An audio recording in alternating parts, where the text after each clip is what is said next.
Can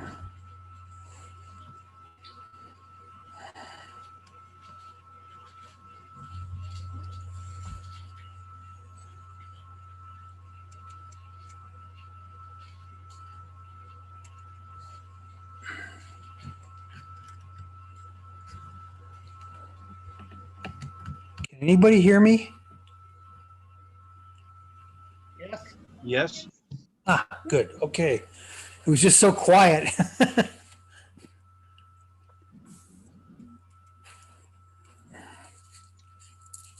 Good afternoon, everyone. Hello. Depends on where you are. Oh, yeah.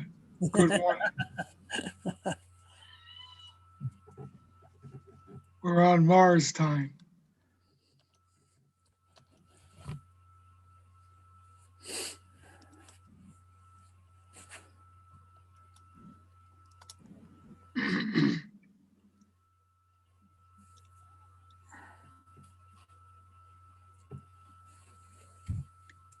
I'll try to be quiet. I'm wearing my University of Mars t-shirt as proof of my graduation. Oh. Hey, how many of you have your name going to Mars? Anyone hear me? Yep, I can hear you, Phil. How many of you have your name going to Mars? I think Dolores put us down for that. Oh, I signed up.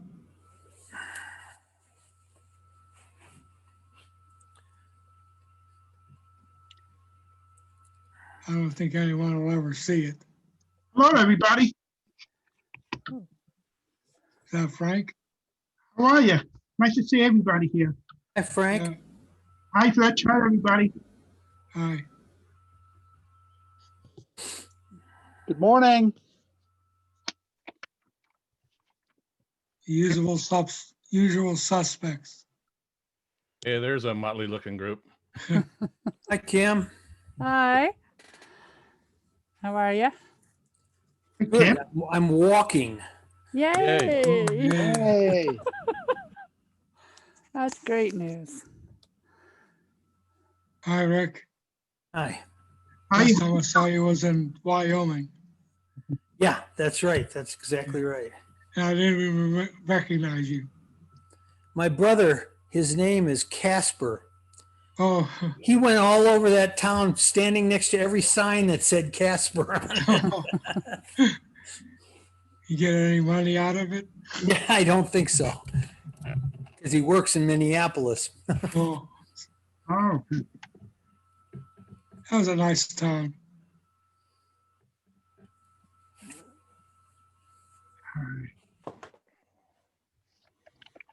I see some of the pictures of the moon you took, Rick. Say again? I saw some of the pictures of the moon you took. Oh, yeah. Very nice. Very, I'm gonna have a chance to observe it.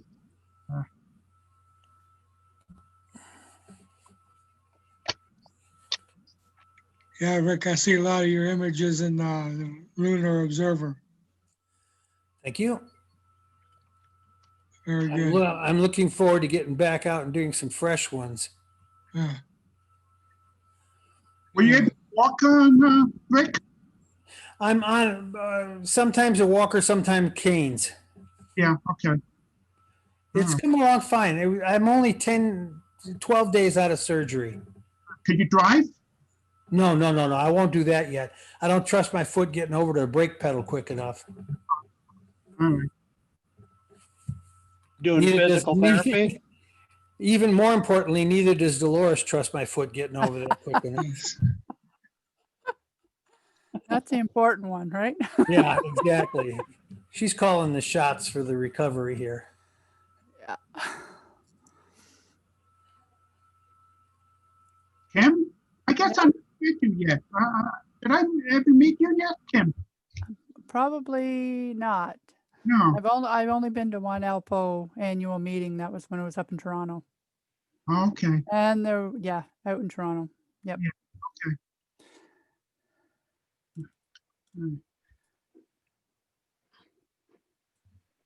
Hi, Matt. Morning, John. Hey, Ken wants in the meeting. Should I let him in? No.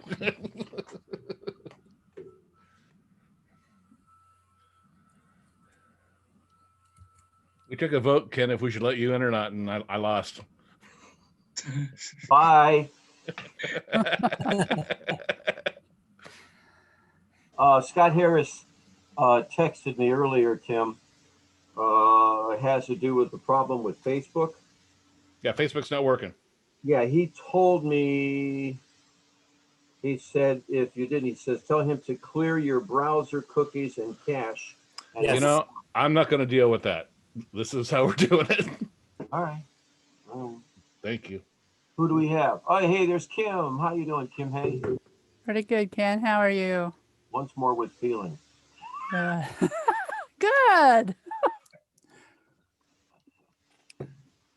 How many you got logged on today so far? 20. We've got 21 in Zoom and on, we have 9 on YouTube right now. In that there's no donuts and complimentary coffee. I think that's pretty good. It is. You know, No donuts? when I was working, it didn't matter if I was in an office or if I was working on my parking lot job when I was in college. Every time I got back with my coffee, somebody would say, well, where's mine? And I would tell them, oh, it's on the counter. You got to go get it. It's on the roof of the car. Huh? Looks Clyde like people Foster, are I want to checking. say hi to you. Clyde, I'm Roger Venable, and I watch all your Mars images, but I want to point out to you that whenever I try to email you, particularly with a word of thanks or to discuss your images, I get a message back from the mailer demon who says I can't send the message because I'm a spammer. And I don't know why my internet provider or somebody thinks I'm a spammer, but I've tried numerous times to send a message to you, Clyde, acknowledging your great contributions. And I'm sorry, few of them get through. Clyde has to fix that. No problem, Roger. Just great to see you guys. I saw Jim last night as well. I see John Rogers down there as well. So just excellent to see all you guys. I see Frank up there as well. Awesome. Well, Clyde, he wants you to check in to see why he is being blocked by your internet service provider. I've had a few problems with the guys in the UK as well. Yeah, not quite sure because sometimes I get messages returned as well. Yeah, it seems to be a little bit of an ongoing issue on occasion, but I'll have a look at it, Roger. No problem. I'm not sure it does any good to check it out. It's just one of those things. If it's done at the network level, sometimes there's a way of contacting tech support and having them make sure that your ISP or your code or whatever it's called is recognized as not spam. I don't know. Frank Melillo. Yes. How are you, Ken? You weren't with us yesterday, but I gave you a shout out because you've got one of the hardest jobs. You are so enthusiastic, and you've got, unfortunately, not as many people contributing as you deserve. And you've got one of the hardest planets to actually see. Oh, yeah. Well, yeah, we're going to talk about it later. And yeah, I try to encourage many people to observe it, but there's always a problem, like too close to the sun, too low in the horizon, and it's very hard for them to observe Mercury. There's really nothing to observe. That's what I was told. But need more support. Frank needs more support, right? I had fun with it the last apparition.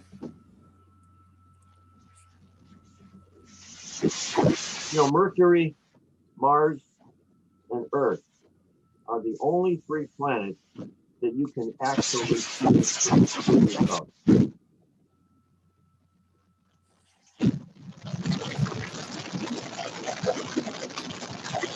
You're boiling something? I think the aliens have moved in. Yeah, I mean, Ken, I couldn't hear your punchline because there was some kind of disturbance going on online. Well, I said Mars, Earth, and Mercury, the only 3 planets in the solar system that you can actually see surface features of. Actually, Mercury is the second best planet to Mars. People don't realize that. Your microphone, Frank, is kind of,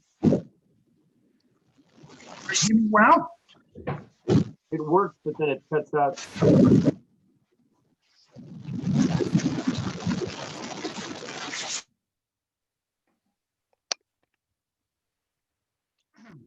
Sounds like somebody's in Octopus's garden.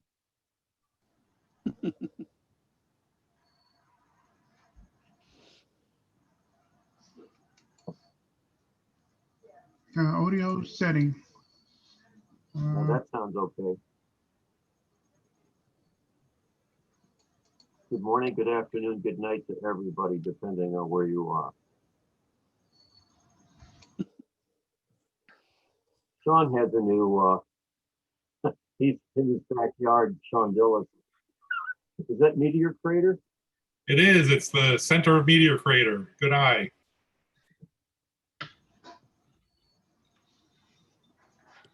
Carl, you did a great job yesterday. Carl Hergenrother, running that board meeting. Thank you. He's getting revved up when he becomes executive director next year. Yep.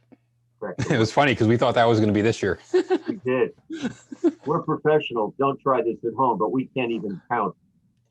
We thought it was this year and it's next year. I thought that was a really quick 2 years. I'm like, wow, it's been 2 years already. Just flew by. Sometimes. Yeah, but this year's been a long one. Yep. Wow. Mm-hmm.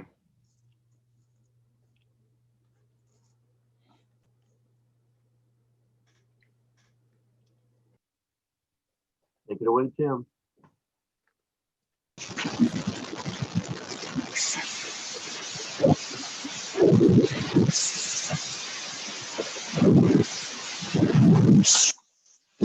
Sounds like someone's power washing something. So Yeah, Richard, you're only Richard. Richard, you're only coming across as static. Yeah, we're getting a lot of static from you, Richard. Anybody hear me well? Yeah. Yes. Frank, you're Moderately good. well. I think they're a bit broken up. I sound It will really help if everyone stays muted, except when they're the speaker. Well, That's we're the not key. speaking right now, but yeah, that is the key. That is the key. So. Okay, I'm waiting for a couple others to get on and then we'll get started.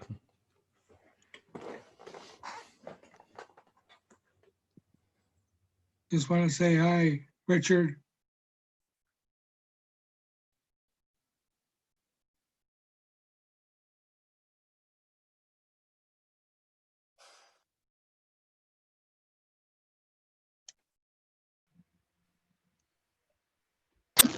So, what was the final count for how many people attended yesterday?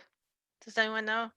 Yeah, it was pretty interesting. We had at the most on Zoom, we had about 45, and on YouTube, we had 40. But as of this morning, we had over 250 views of the YouTube Oh, wow. video. So Okay. Mm-hmm. that was pretty wild. It's a 4-hour video, so. Yeah, no, that is interesting. There you go. I guess depending on the people's time zones, that either are night owls, Right. or they're on the Pacific coast, and then it wouldn't be quite so bad. But still, 4 Right. hours is pretty long. Yeah. Plus, we've got people in Britain and Yes. who knows where. Clyde, Well, Clyde Foster lives in South Africa. What time is it there now, Clyde? yeah, they're about 6 hours ahead of Eastern time, I think, if I remember correctly.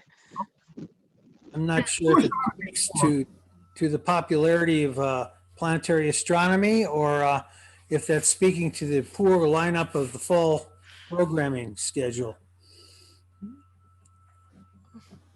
And currently on YouTube, we have 16 people watching from Germany, from Italy, the Amalfi Coast, from Argentina.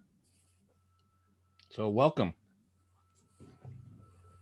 When we hear that little ding dong, that little bell, does that mean that somebody's logging on That means I'm letting someone in the room here. in Zoom? Yeah. And I think too, we hear the ding dong if somebody's leaving as well, if Yeah. I'm not mistaken. Yeah. So you can't like silently scooch out. Yeah, we will know when you leave. My wife is a volunteer instructor, volunteer teacher for some middle school kids during summer break. And she's got a class of about 15 or 16. And what some of them do is to turn their video off and then walk away so she doesn't know if they're actually in class. My nephew has to have his video on when he's in class. That has to be the rule. That is the rule. And I think they count all the little squares, just to make sure everybody's there. And then my sister also makes sure that he is there as well. So she peeks in every once in a while. I've got a granddaughter that's going to the Naval Academy, and when they released them last year, she had to finish her courses up online. And she's talking about this year, it's going to be fun trying to take a Calculus 2 course online. Wow. Just out of curiosity, since we're still waiting, Tim, for some other people to log in, why don't we kind of like in turn just say where we're located? Like I'm in Atlanta, Georgia. I'm in Raleigh, North Carolina. North Carolina. Yeah, you're right up I-85. Okay. Yeah. And I'm in Barcelona. In Rick Spain. and Dolores in Tucson. And Carl's also in Tucson. John Simi Nagel Valley, from Baton California. Rouge. That's Simi John Valley, Nagel. California. John Nagel from Baton Rouge. Frank Malillo from Hopesville, New York on Long Island. Jim David Teskey from Louisville, Mississippi. Alberta. Bill Plant from Middletown, Youngstown, Maryland. Ohio. Who's in Ohio? I am, Yeah, you're Youngstown, right? yeah. Oh, Boardman, actually. Boardman. Jim Fox from Southern Mountains of New Mexico. Steve Jigas, Western Virginia. Sean Dillis from Vienna, Virginia. 6 feet away. Yeah. Jim Williams from Herndon, Virginia. Another 6 feet away. David Kolb, Lawrence, Kansas. Terry Hackworth from Reading, England.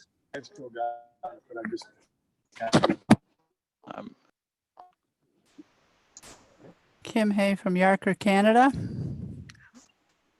Hey, Bob. And Kevin Kell from Yarker, Ontario, Canada. 6 feet apart. I'm Roger Venable from Central Georgia, out in the country. Wayne Bailey from outside Tucson, Arizona. New Jersey. Albert Lozano, northeastern Pennsylvania. Always cloudy, it seems.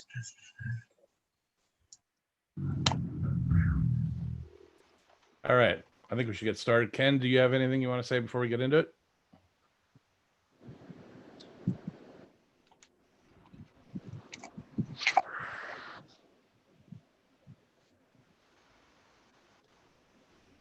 Ken?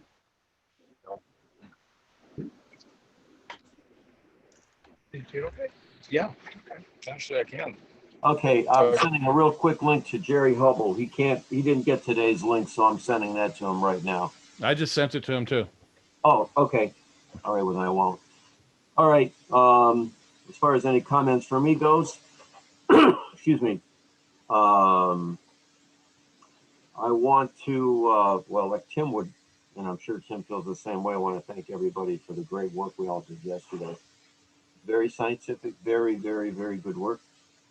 I want to also put a call for papers out there for all of you, even if you're on YouTube watching or anything, to submit your own papers on your own research to the journal for publication. All we require is that after we get it, we have it peer reviewed by our section coordinator for the appropriate topic. And that's what makes our journal so really good, so valuable to the amateur and the professional community. So it doesn't have to be 20 pages long manuscript. It could be 1 or 2 pages, but it'd be something on your own research. One thing I've been looking at trying to get, and I haven't had any luck so far. I talked with Roger Venable about this, but I would like to know if anybody knows anybody who could possibly let us know where we could find some sort of professional paper on how LASIK surgery and the wearing of contact lenses may or may not affect your vision while observing through a telescope. That would be something to know. Does it cut down on the brightness or not? I don't know. So please consider doing a paper on the topic of your choice. Those of you who are watching probably on YouTube who are not members, we invite you to join. An online membership to the ALPO can be purchased via the Astronomical League webpage. There's a link to that on the ALPO webpage. An online membership for the first year, or for an online membership, is only $18, and you're invited to join. You can still contribute, but being part of the group is obviously you're more of a team member. We have some door prizes that will be presented or announced at the end of after the last session today, if I'm correct. Tim, you're going to draw the names, and what we have is, we've got a Next Image 5 webcam from Celestron. That retail value is about $175 US, and Explore Scientific is donating an 8.8 millimeter eyepiece from its 82-degree series line of eyepieces. That's a $199. That's a $200 value right there. And they're both 1.25 barrel eyepieces. And the ALPO itself, those of you who are not members on YouTube, especially anybody who is not a member, if you email Matt Will, our membership secretary, at matt.will@alpo-astronomy.org after the conference, he will send out to you a copy of the latest ALPO journal, which is, I just finished yesterday, only a month late, but you'll get that. And if you join, you'll be getting one extra issue of the journal in your 4-issue membership for the $18. So please consider that. All right. Any questions before we do the first introduction? Okay. All right. The first speaker of the day is, guess who? Matt Will. Guy with 2 first names.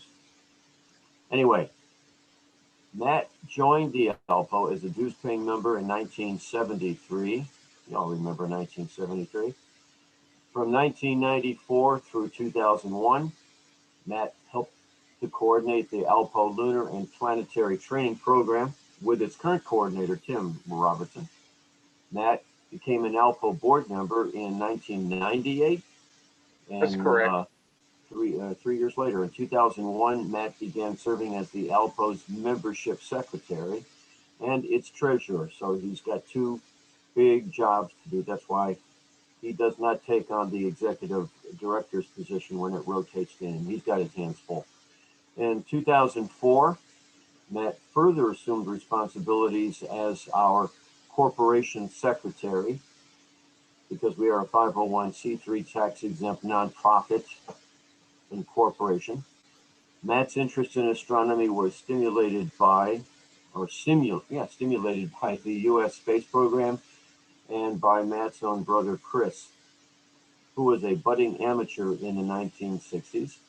In these days, Matt makes his home in Springfield, Illinois, and tries to take advantage of the clear skies whenever he can with his own scope when not doing his official ALPO duties. So I'd like to introduce Matt and ask him if he wants to, even in addition to what he's going to talk about the ALPO, a little bit about his own astronomy equipment, what kind of scope he has and so forth. I'm just kind of curious. So without further ado, Matt Will. Okay, I'll just go right into this, talk about myself as I go through.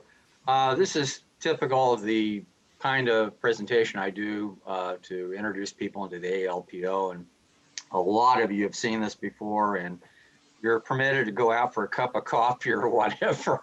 I try to retread this every time, at least the beginning, so I have a slightly different theme to the presentation, so I hope it won't bore a lot of our long-time dues-paying members. But as you look at this, feel free to critique anything that I have said or you think might be a misinterpreted statement or whatever, as I stumble and bumble my way through this presentation. Next slide. There existed a budding amateur astronomer a long time ago with no local astronomy clubs in his region and removed from the modern era of instant communications of the distant future. This amateur's access to amateur astronomy was governed by books, periodicals, and occasional postal communications with other amateurs. Next. Next. Thank you. With good fortune, the amateur had the benefit of having an older brother who had developed an interest in amateur astronomy earlier. He passed along his astronomy materials, including journals from his past membership in the ALPO. The amateur, from reading the past journals, sought membership in the ALPO. Next. From those early days of membership, this amateur participated in the ALPO Lunar and Planetary Training Program back in 1973-74, and as an effort to improve his observing skills. He also communicated by mail with other observing program recorders as they were known back then. We now call them coordinators, learning more about lunar and planetary observation and the subject of their observations, and eventually became involved in helping to lead novice amateurs, learning the lessons that he had learned long ago. Of course, that amateur was myself, and I've gone on to other responsibilities in the ALPO, but for those of us who have managed a section or a program in the ALPO even briefly, we were successful because we faithfully followed the mission of the ALPO. Next. And that is to produce and coordinate regular and systematic investigations of our solar system using equipment and methods normally available to amateur astronomers, to facilitate an exchange of techniques, information, and observing data, to provide a forum for discussing ideas and observing techniques, to help individual observers develop observing and reporting skills through relevant training, and to analyze observing data and publish findings in our journal and elsewhere, and also to encourage cooperation between both the amateur and professional astronomers, and to provide a repository for the history of solar system observation. Next slide. I hope to demonstrate in this presentation that the ALPO fulfills its mission through a variety of observing sections and programs and the vast array of outlets that we have at our disposal in the modern age of communications. Next. From its humble beginnings, A Strolling Astronomer as a mimeograph publication with our founder, Walter H. Hawes, guiding observers and collecting observations, the ALPO grew into a multifaceted organization that it is today. Today, our organization has 28 observing programs spread over 17 different sections with a staff of 39 volunteer coordinators collecting amateur observations of solar system bodies and phenomena and analyzing them and reporting the findings for such observations in periodic reports in our journal. Next. Our observational sections involve studies of the major planets, asteroids, comets, meteors, the sun, the moon, other solar system phenomena. Section and program coordinators collect and study submitted observations, correspond with observers, encourage beginners, and contribute reports to our journal at appropriate intervals. Next. We have an outreach program that we recently more or less reconstituted 3 programs into that outreach section. The first one that I'll talk about today is the Lunar and Planetary Training Program. The training program is offered to all paid ALPO members. It's coordinated by Tim Robertson, our host for these Zoom for this Zoom virtual conference this weekend. The training program offers introductory training for visual observation of solar system bodies and phenomena. This is the base level way of observing solar system bodies and phenomena. Our introductory training manual for the Novice Observer's Handbook is available to paid ALPO members from a downlink that can be downloaded. We also offer advanced training for specialty areas with tutors in such areas as imaging and photometry. Next. Now the question arises, do I have to observe for the ALPO to become a member? No, certainly not. Most simply like to read the journal and keep up with the current happenings in lunar and planetary astronomy. As one amateur once said, the journal of the ALPO is where Sky and Telescope leaves off. And we have several media outlets, and that glides into even more of a discussion here of the journal, which is our crown jewel. It's produced quarterly, roughly every 3 months. The centerpiece, I guess you could say, of the journal are our apparition reports. These apparition reports are generally occur over the period where a planet can be observed visually. Now that used to be over the span of so many months, but now with electronic imaging, practically a planet can be monitored from conjunction to conjunction. We also cover events like solar and lunar eclipses, transits, meteor showers, occasionally the close passage of a comet, perhaps, and other ongoing studies that aren't necessarily time limited, like some of our lunar observing programs that can be conducted and reviewed from time to time, independent of any kind of a timeline. I think the best thing about these apparition reports is they're highly informative, more informative than you would get from a general astronomy magazine like Sky and Telescope or Astronomy. But they also provide recognition to the observers that submit observations. If you submit observations to the ALPO in one of its sections or programs, you will be recognized in the reports. Next. And we also have features in the journal. They can be about observing techniques, whether they're visual or having to do with drawing technique or some other more sophisticated pathways in amateur astronomy that might include advice on using more sophisticated instrumentation or optics. We also have commentary from other amateur astronomers that are interested in commenting on the latest trends in solar system astronomy.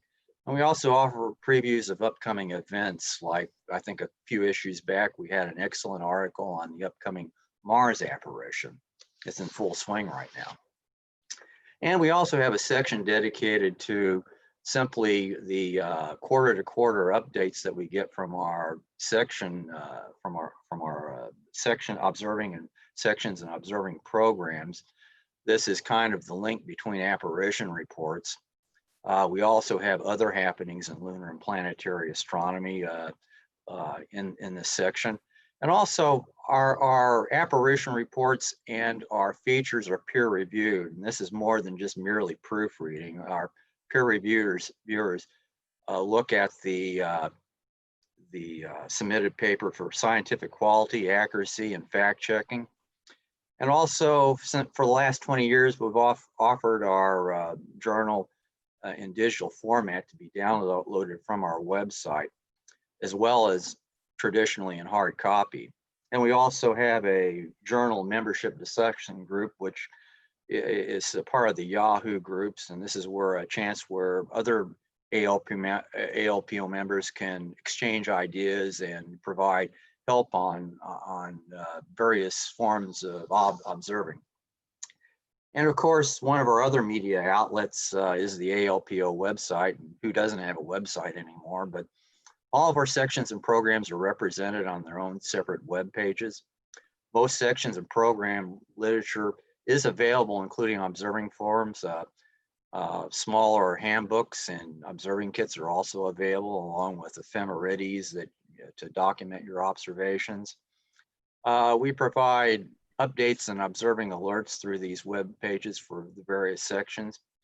And your observations, recent observations, are also posted there that may not be able to make it into the journal immediately.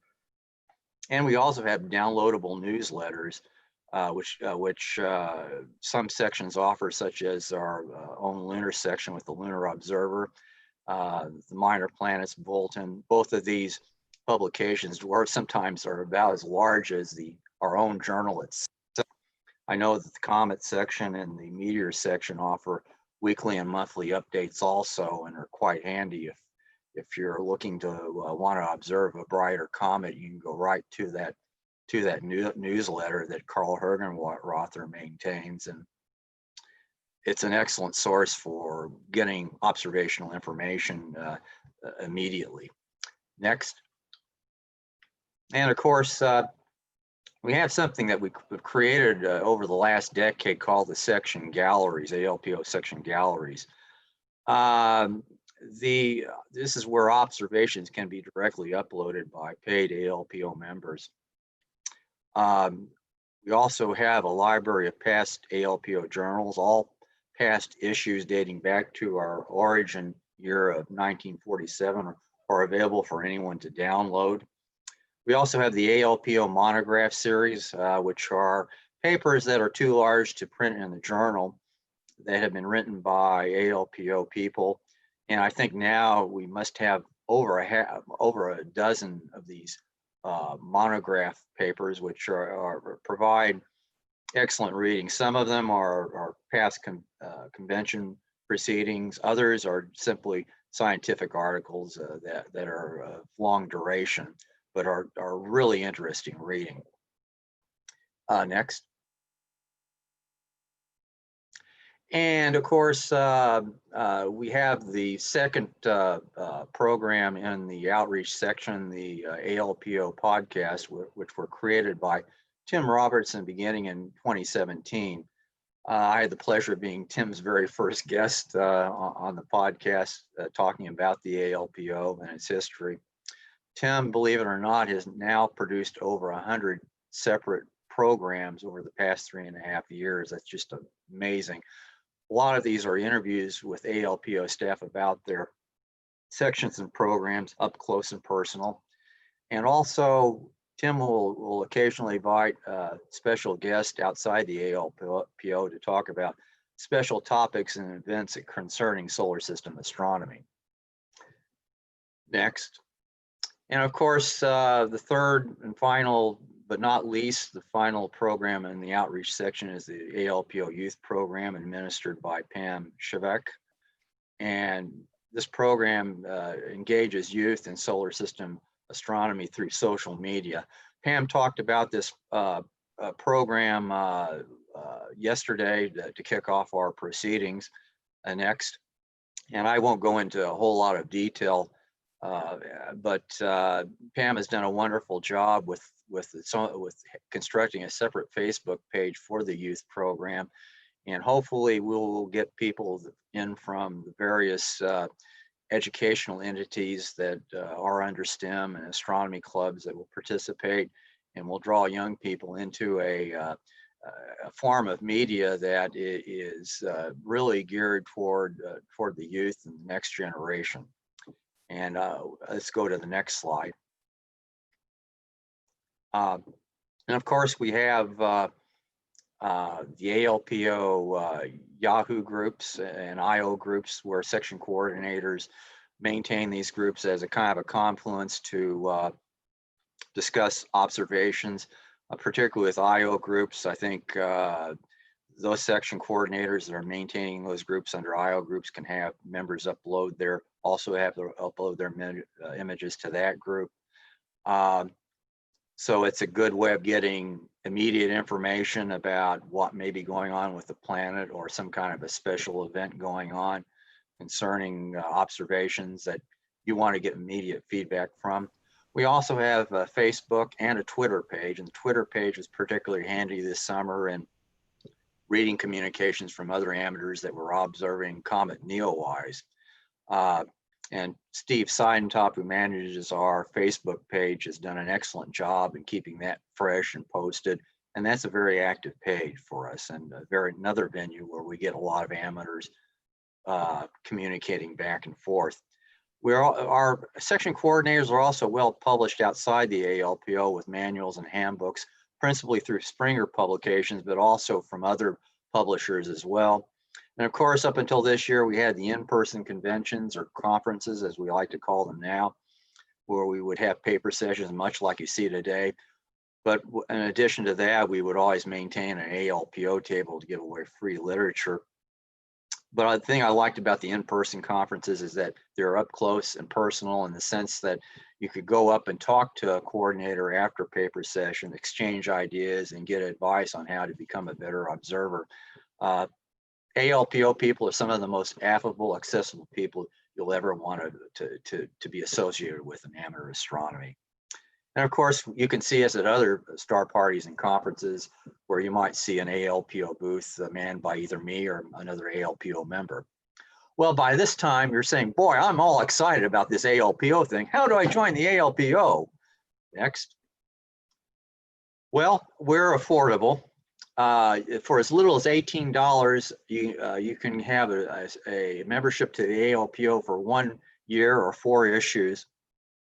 The paper journal costs a little more simply because we have to go through a printer and mailing, but you can either pay on check and online. I'll give you information afterwards on the last slide for to contact me either by mail or by email.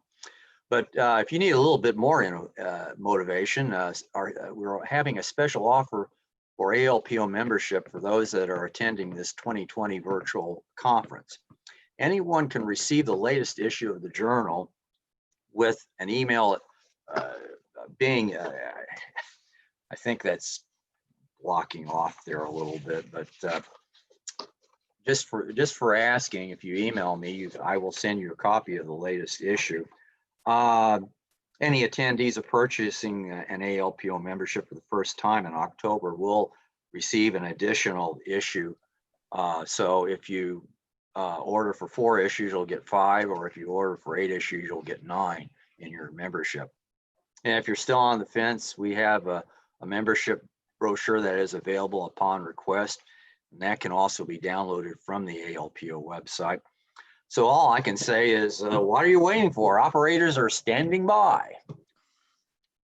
So I'll just conclude this this talk by saying that through the hard work and dedication of ALPO staff, The mission of the ALPO to disseminate observational information and data from amateur astronomers through a variety of means continues. Thanks to the interest and interested membership, the mission is supported and lives on. Whether you're an active observer or could benefit from support of our observing sections, or one that might just simply enjoy being stimulated by the content of our journal, come join us. Thank you. And let's go to the last slide. And this is my contact information.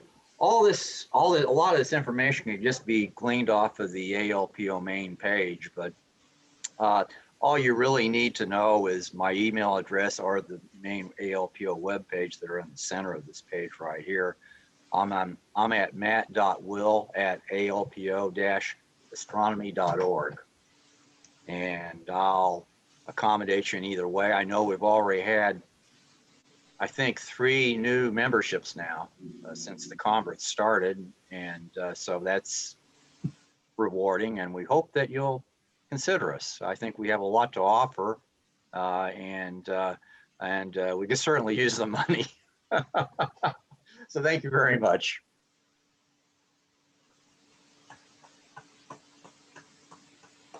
Bravo. Thank you. Matt, you are really very, very good with PowerPoint. I don't know that I really am, but at least if people got the message, then I guess that's good enough. Matt, how many members we have? I mean, I don't know if you mentioned that.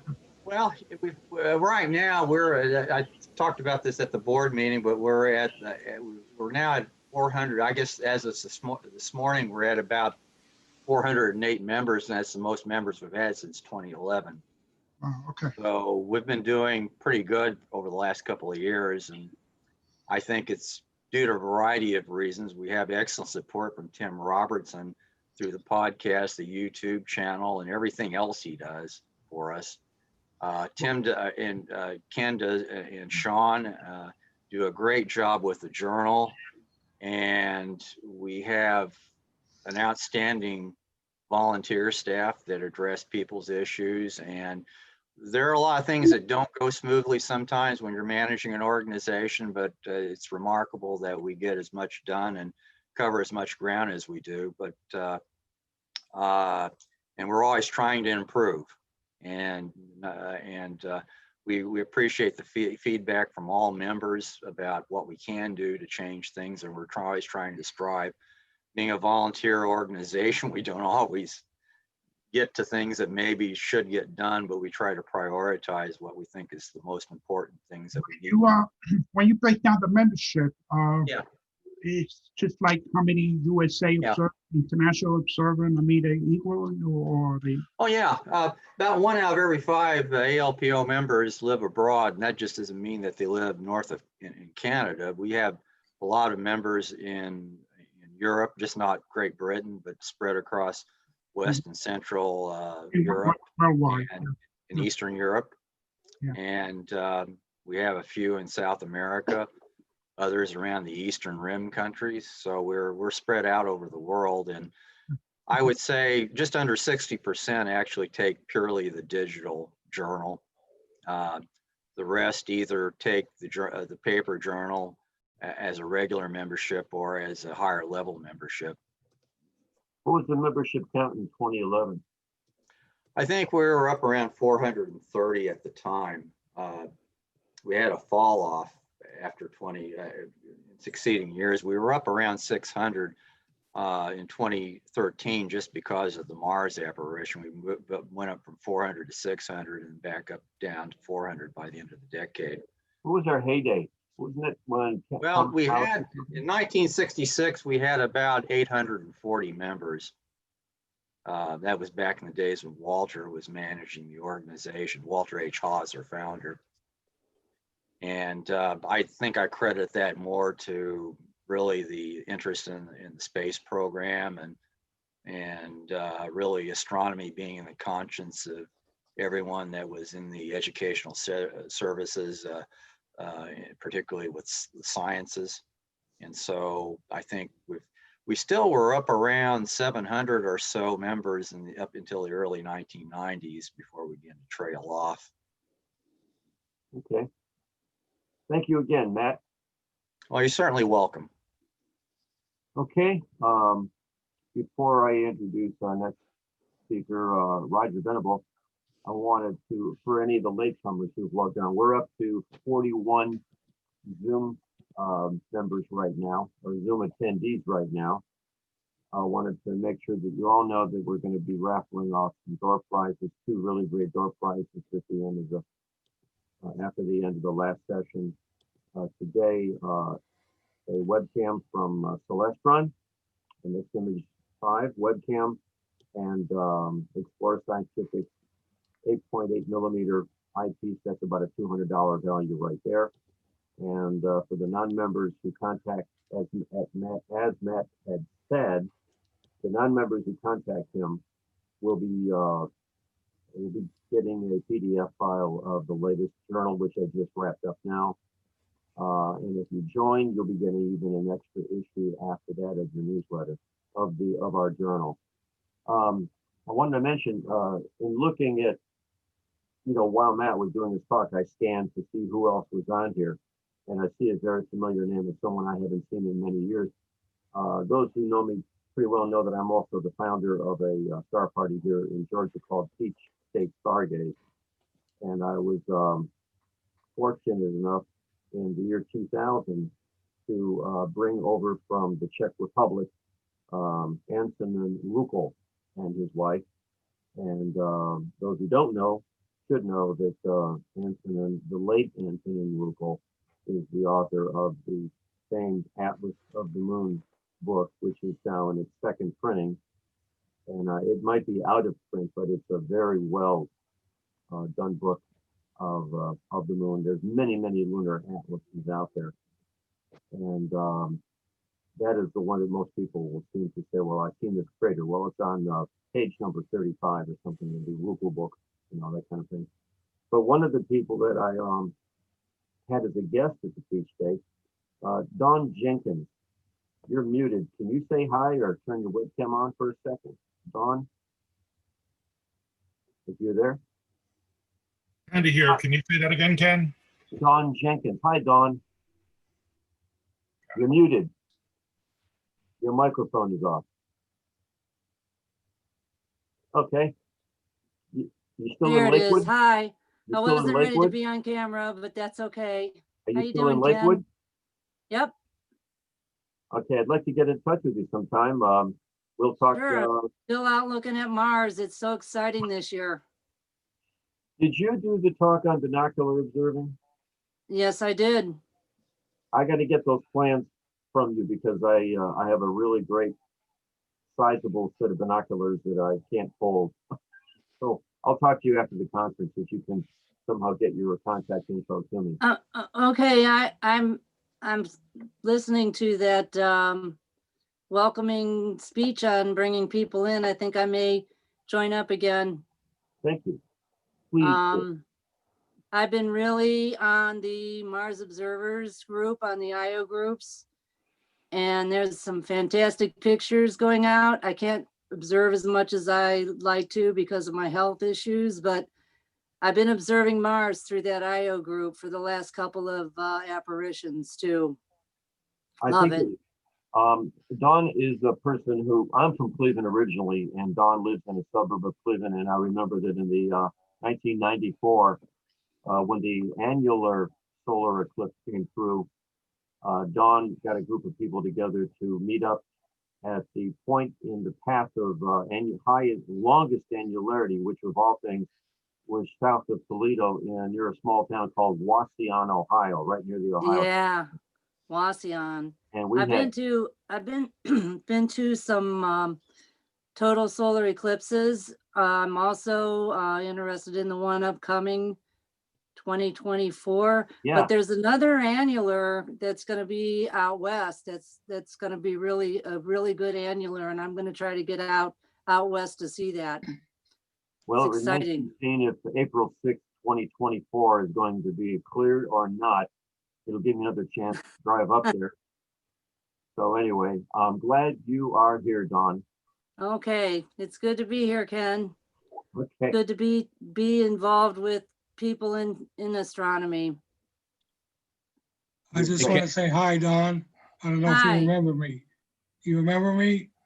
I In do kind of VAS? the name. How about Which one? MVAS? Bill Plant. Oh, yeah, MVAS. I think I Bill was at already it the told us dinner where party he's last planted. year. Yeah, were you? I saw you at Black Rivers a couple of years ago. Yeah, I go occasionally. Yeah. There's none this year, unfortunately, but No. Yeah. that's okay. We'll catch up later. All right. It's good to talk to you. Hey, Ken, Good to be Ken, here. before we get going Sure. again, I Sure. just want to address our viewers on YouTube. Sure. If you're watching on YouTube, could you please hit the subscribe button that you see there on the page, and also the little bell that'll notify you anytime we upload a new video or have another event like this. And also, if you like the video, put a thumbs up. That draws more people to our YouTube channel. Speaking of that, yesterday's session, right now we have 285 views on our YouTube channel from just yesterday's conference. Yeah. So that's pretty amazing.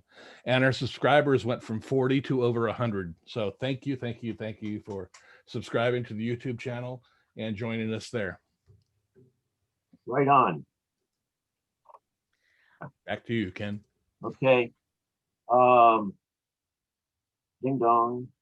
Somebody dropped on, somebody added on, whatever. Okay. Our next speaker is Dr. Roger Venable. We have several physicians in our group, and Roger is one of them. Roger is, you're retired, Roger? I didn't know that you had retired, but well. Well, I've been tired for a long time, but now I'm retired.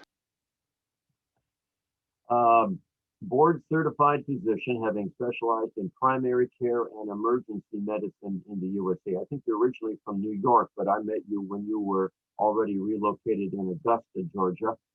And now you're in Chester, Georgia. And I looked it up while the previous talk was going on. Talk about the middle of the state of Georgia, where there's not a lot. And that's where you're located. That's where you're working. Roger's been a stargazer since about 1960, but now he calls himself a stargazer. We'll see how that goes. Doesn't look that old. He's been an amateur astronomer interested in Earth-based observations of the solar system, and he's been an ALPO member since 1987. He's been a member of the International Occultation and Timing Association, IOTA, since 1988. He's been the coordinator of the Mars section of the ALPO since 2008. And since 2013, he's been vice president of IOTA. He's the author or co-author of numerous articles in not only our journal, but IOTA publications. And he's had a few articles in some professional journals as well. And as always, as you know, he is a frequent presenter at the annual ALPO conference meeting. So without further ado, I present to you Dr. Roger Venable. Take it away, Roger.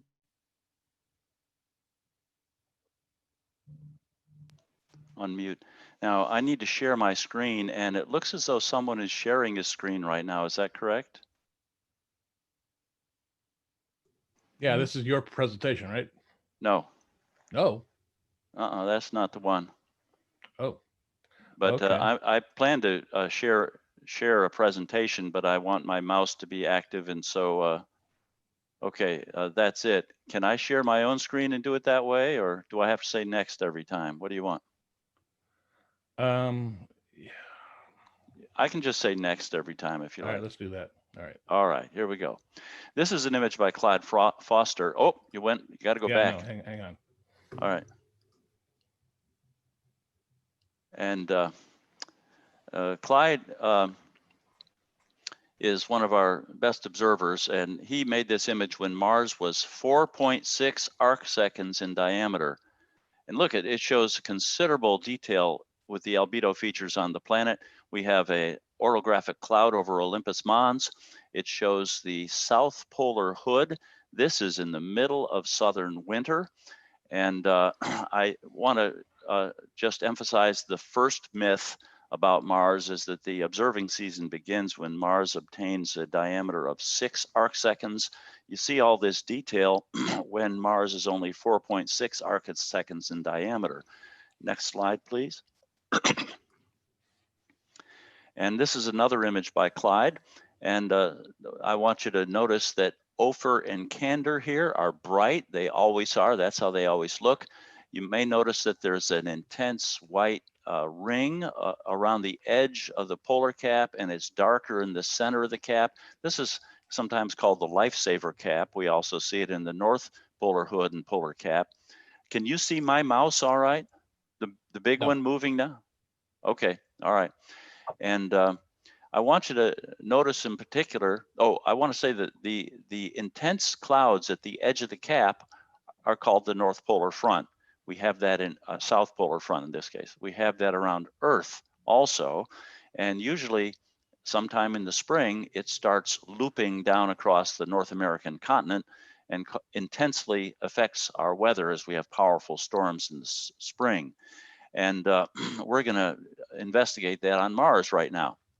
I want you to notice this little nubbin right here in it. Next slide, please. And here is like 2 days later, and look, the nubbin is still there. Next slide, please. And this is about 4 days later, and look what's happened to that nubbin. Now, in fact, if you look at the colored views, or here's blue, it's bright in blue, but it's even brighter in red. What's happened is that a strong cold wind has rushed off the South Polar Cap, displaced the ambient air, and thereby caused updrafts in the warmer air to the north. And those updrafts caused water ice clouds. This is a storm. This is a polar front coming off here. And look, it entrains dust. The brightness in red light indicates that it is carrying dust, which is red. And so we have the start of a dust storm here. Next slide, please. And there it is like the next day. And notice it spread a little bit. It's still bright in blue and in red. And next slide, please. This is by Christopher Go. And I believe it's, let's see, it's just about 2 days later. And Hellas on the limb here is engulfed in dust, and the dust is spreading eastward. Remember, this is upside down. East is to the left, south is up. Dust is spreading eastward. It's already obscured Mare Hydraeacum, and it's in Ausonia next to it. Next slide, please. Let's just go to the next slide. Again, there you go. I want to point out that the dust, although it originated off screen here to the left, it's spread over Noachus here. This is reddish. Notice the red color. This is by Damian Peach. This area is usually the color of this dark area or this dark area, but instead it's reddish, and that's because dust is overlying it. Next slide, please. And here we see an image by Paul Maxson made about 10 days later. And I want to point out a couple of things. First of all, there's a dust streak down across Syrtis Major. We have a couple of dust cores in Deucalionus. All of Hellas is covered with dust, and we don't see the eastern border of Hellas because it's completely obscured. And interestingly, there is a new dust storm that wasn't there a few days ago right here.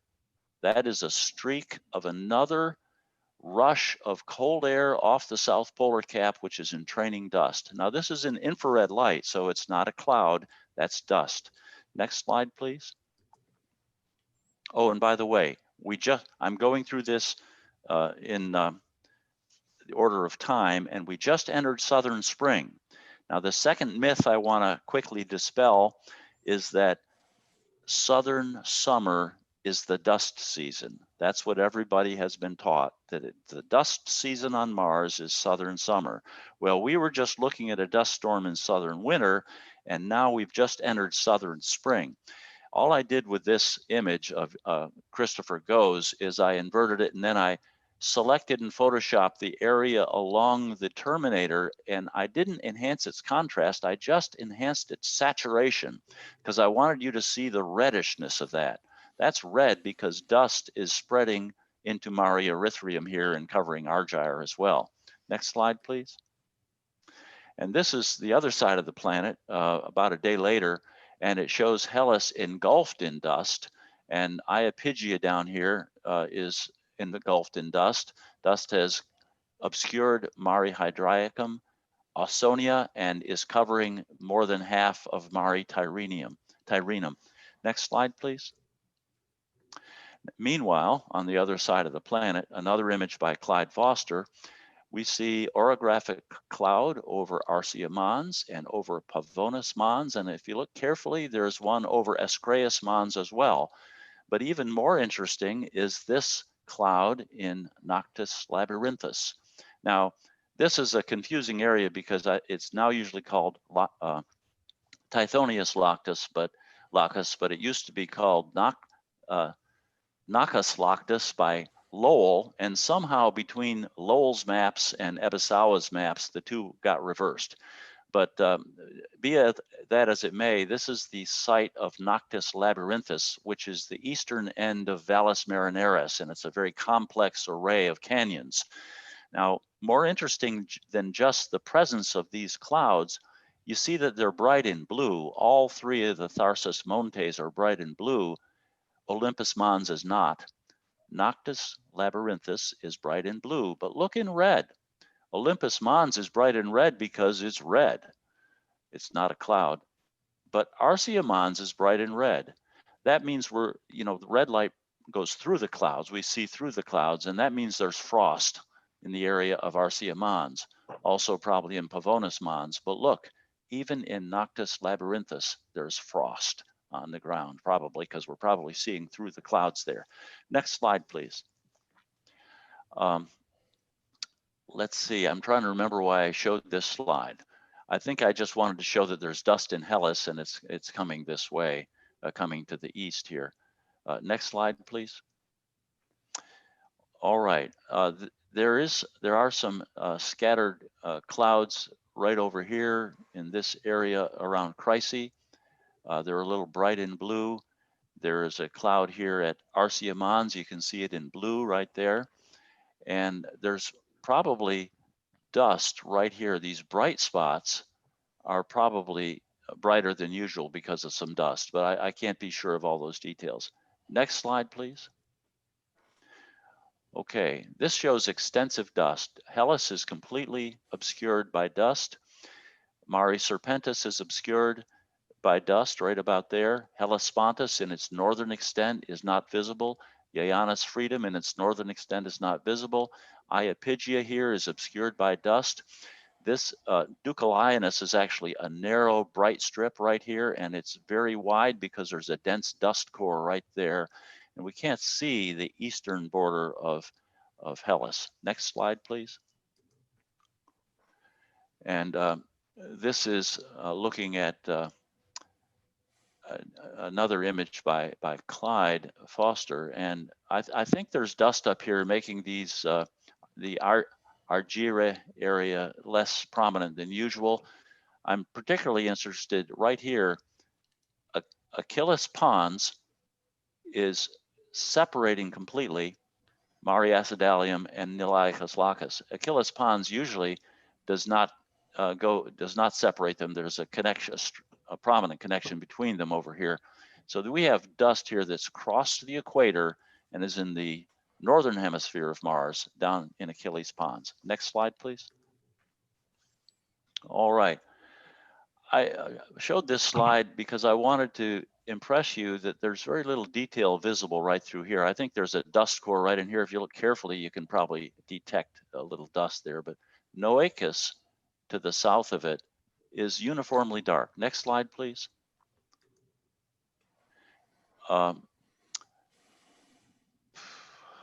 Here we see dust extending eastward from Hellas, and it has crossed Mare Tyrrhenum here into Hesperia. So it's extending eastward further than it had before.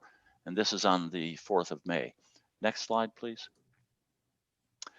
And here we see further extension of the dust, covering all this area. There's a demarcation line right here, and this area has dust over it, and this area looks relatively clear. So much of Noachus is covered with dust, as well as all the stuff eastward from Hellas. Next slide, please. And here we see just sort of an exposition of all this east of Hellas having dust over it. It looks like it's about to cover part of Mare Cimerium. Next slide, please. And here we see it just beginning to encroach upon Mare Cimerium here, and the area north of it here in Hesperia and so on is probably obscured. Next slide, please. And so we think we're having a very heavy dust season in spring, in early spring. And here in the middle of spring, lo and behold, in red light, this image by Mike Hood, we see another dust storm, another front coming off the south polar cap. It's bright in blue and it's bright in red. It has water ice clouds. It's a storm, and it is entraining dust. Next slide, please.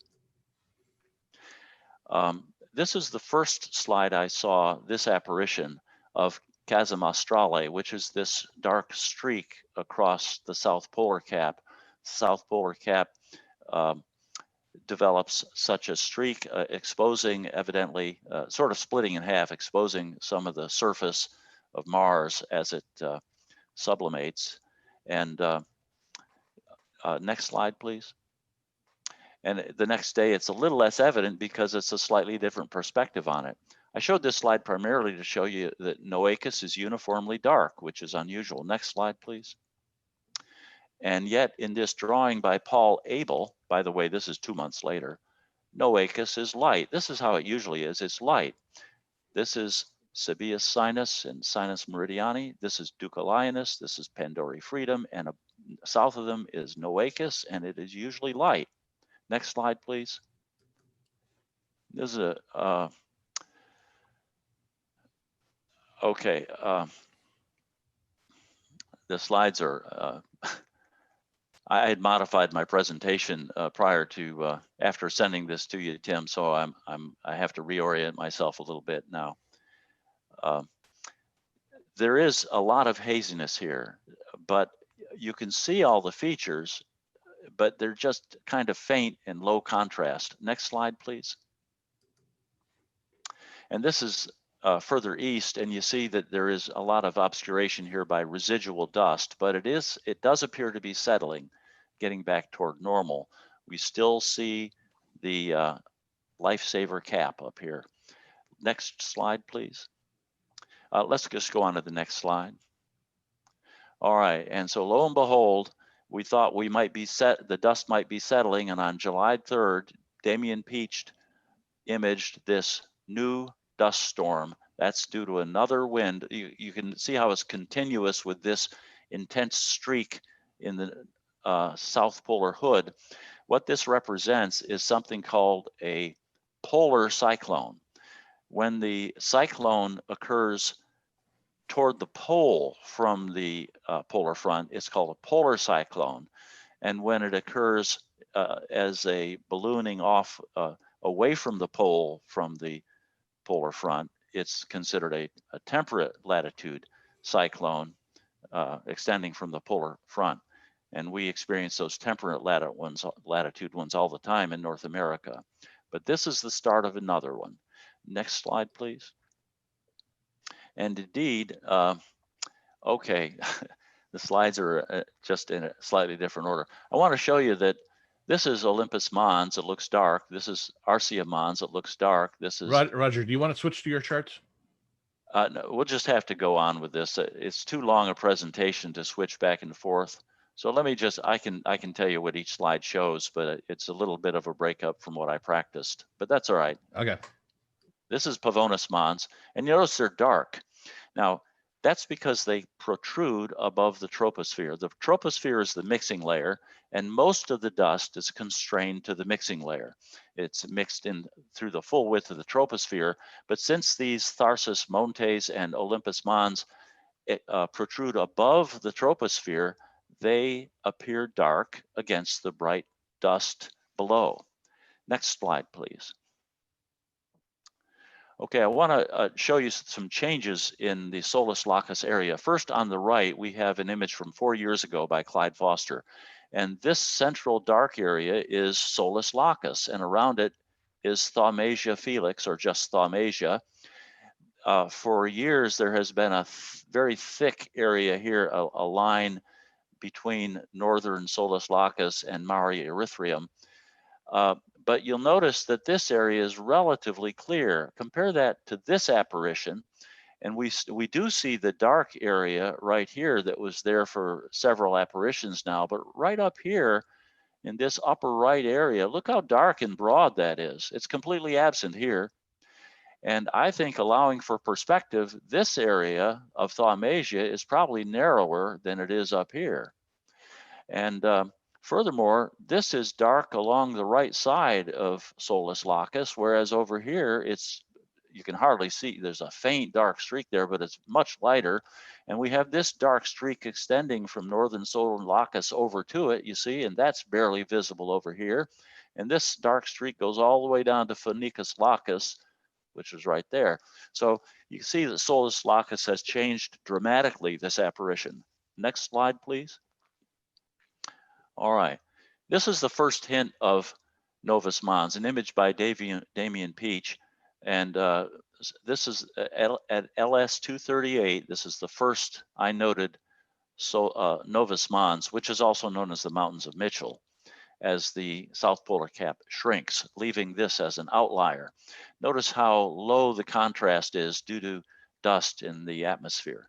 Next slide, please. Okay. Yeah, I think I left this out of my final presentation, but let's just go on to the next one.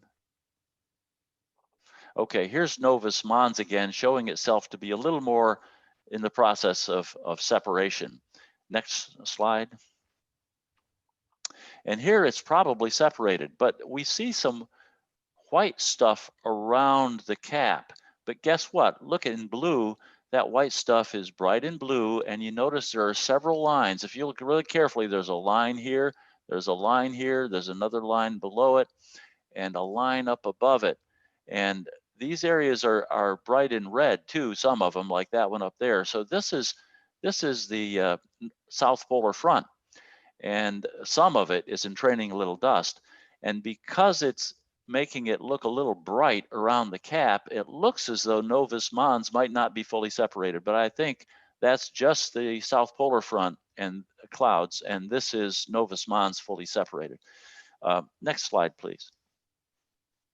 And you notice this is Novus Mons also about the same day, and you'll notice that if it's at the central meridian, it's a little harder to tell whether it's separated or not. Next slide, please. Okay, and here's Novus Mons again. I think I've said all I need to say about it. Next slide, please. And here it is near the central meridian. I think you can see now that it's separated. This is July 29th. And next slide, please. I showed this image because I want to see if you can see something in the southernmost part of Hellas. This is Hellas right here.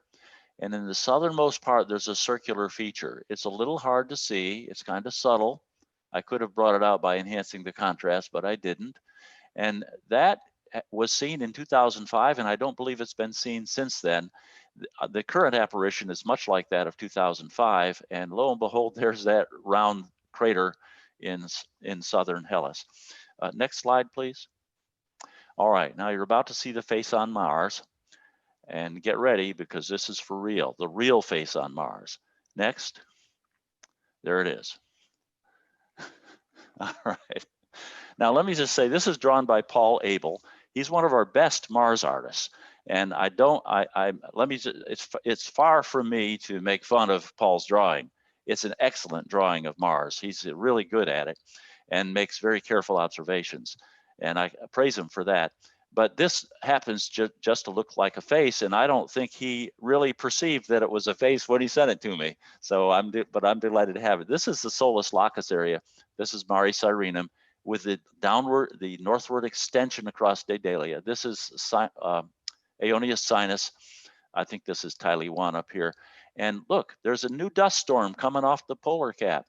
And he emphasized it by noting the obscuration of the dark line around the polar cap. On the right side is obscured by dust, and that dust streak goes all the way down toward Mare Cimmerium. Next, please. Okay, I'm showing this slide by Mark Schmidt because I want to point out that he was the first one, this apparition, to image Elysium Mons. Now, this may not mean much to you, but I think that no Earth-based telescope other than the Hubble had imaged Elysium Mons until 2007, when I noticed protruding through the dust of the dust storm that year, one image by Damian Peach and one by Don Parker, I persuaded myself that I was seeing Elysium Mons. Imaging has improved since then, even though our equipment looks just the same. I'll tell you, a lot of people are imaging it now, but it's much easier to see if it's closer to the terminator.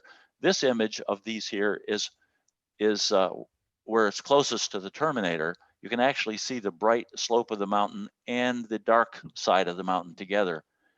Here, it's harder to see. Here, I think I see it there, but over here, I can't even persuade myself that I see it. So the point is, if it's close to the terminator, many imagers are now showing it. Next, please. All right, and lo and behold, on August 9th, we've got another dust storm coming off the cap, another dust cloud there. But look at all the other stuff around the cap, all this white stuff. You see, that's stormy up there. That's still, you might call it the South Polar Hood that's almost gone, but in fact, those are storms, you see, because that's a stormy area, the interaction of the cold of the cap with the warmer area to its north. Next slide, please. And this is the same day as the last image. And you notice the complexity of the storms here. There's storm, storm, storm. These are arranged in a line. There's also a line here, a line up front. You can see they're bright in blue, and look, they're bright in red. So they're entraining dust. So this is what I wanted to show you really about the storms around the South Polar Front. Next, please. This is one of the final images of Novus Mons. Next, please. And this is one of the final ones too, a fine image by Paul Maxson. That's Novus Mons there, just a trace of it left, the mountains of Mitchell. This is at LS 271. I judged the Novus Mons to be visible from LS 238 before it had fully separated to LS 274 or so. Next, please. I showed this slide by Anthony Wesley. Excellent image. By the way, the round thing in the center is Huygens crater. Okay, just so you know. And this one over here is Schiaparelli. Okay, notice that the contrast is low, even in the center, because the atmosphere of Mars is still very dusty. And when it's dusty like that, notice that there's no contrast around the edge. Virtually none. You can't even see any detail around there because the optical path through the troposphere is so long. Next slide, please. This is my last slide. Now, I want to show you these four images that show not only Elysium Mons. I'm starting at the lower left here because Ed Grafton's image shows it closest to the terminator, and it's easiest to see when it's close to the terminator. So here we go. This is Elysium Mons, and you can see its bright slope on one side and its shadow on the other. It's probably not a shadow, that's probably the dark slope of the less brightly lit side of the mountain. But look below it. This is Hecate's Tholus. This is another huge volcano in Elysium. And this year we're imaging this. Very few, we did see some images of it last year. I remember some by Peach and by Christopher Go. But look, we see the bright side and the shadowed side. And you go over to Paul Flanagan's image, there is Elysium Mons. It's a little darker on the underside there. And there's Hecate's Tholus with its darker side. We go to Damian Peach's image, and there is Elysium Mons, and there's Hecate's Tholus. You can even see the dark side of those mountains. And we go over this image by Vernet and Prost, where it's the furthest from the terminator, and we still can see a bright area where there's Elysium Mons and Hecate's Tholus, even that far from the terminator. And just to show you that many people are now imaging Elysium Mons and Hecate's Tholus, and that was never possible even a few apparitions ago. So it's remarkable the quality of the images we're getting. Next slide, please. Oh, okay. So the version you have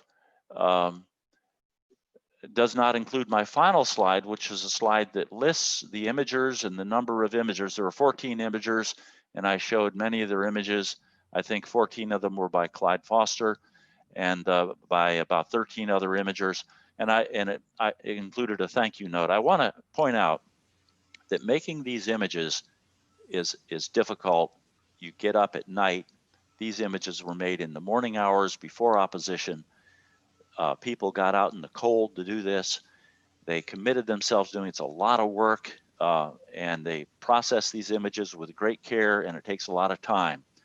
And I just want to say that I appreciate not only the 14 imagers whose images I showed and drawing, but we have another 60 or so who have already been out doing this, imaging Mars. And I want to thank them all for the commitment of time and effort that they've made to make many fine observations. There were many other imagers who had fine images and people who made fine drawings that just didn't show exactly what I wanted to show, and so I couldn't include them. But I don't want to disparage those other imagers in any way. They were all just fine, and I appreciate everybody's good work. So thank you for listening.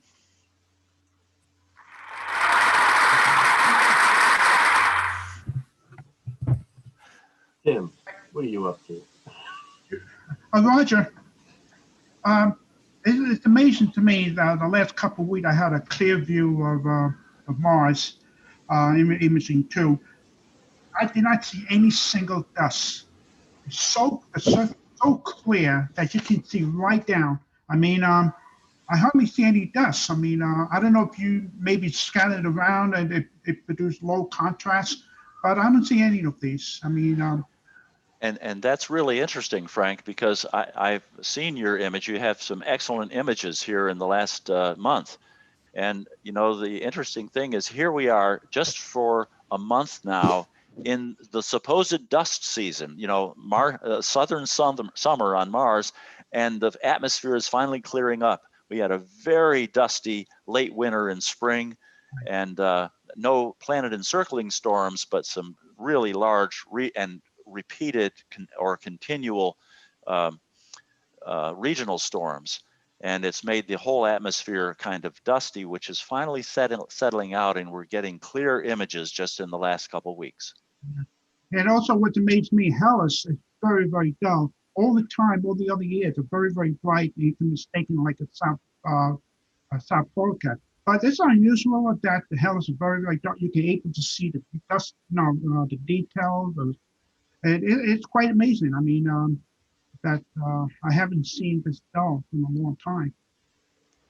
For some of us old folks, we're thinking that this is the best view we'll have of Mars for the rest of our lives, So keep that in mind. Get out and observe this year, because the next apparition this good is in 2035. Thank you.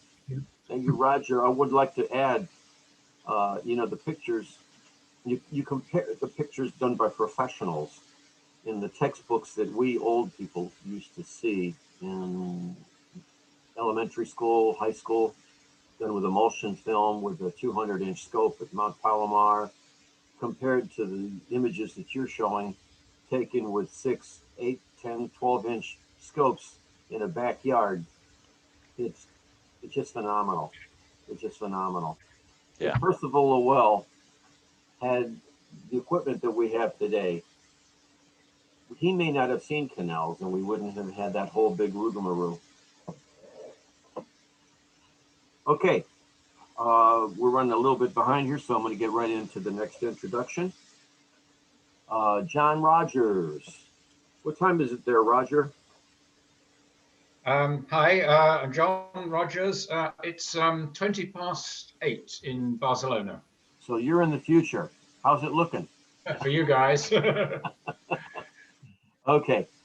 John Rogers has been director of the Jupiter section of the BAA, British Astronomical Association, for 30 years. Tedious, but fun. Analyzing and reporting on amateur observations of that planet. He is also a long-standing ALPO member. His book, The Giant Planet Jupiter, was published by Cup Publishers in 1995. Cambridge University Press. Pardon? Cambridge University Press. Ah, Richard is showing you a copy. Thank you. And in recent years, John has been extensively involved in international collaborations with both amateurs and professionals in studying Jupiter, and is collaborating with the imaging team on NASA's Juno orbiter, the polar orbiter around Jupiter. All of this work is in an amateur capacity.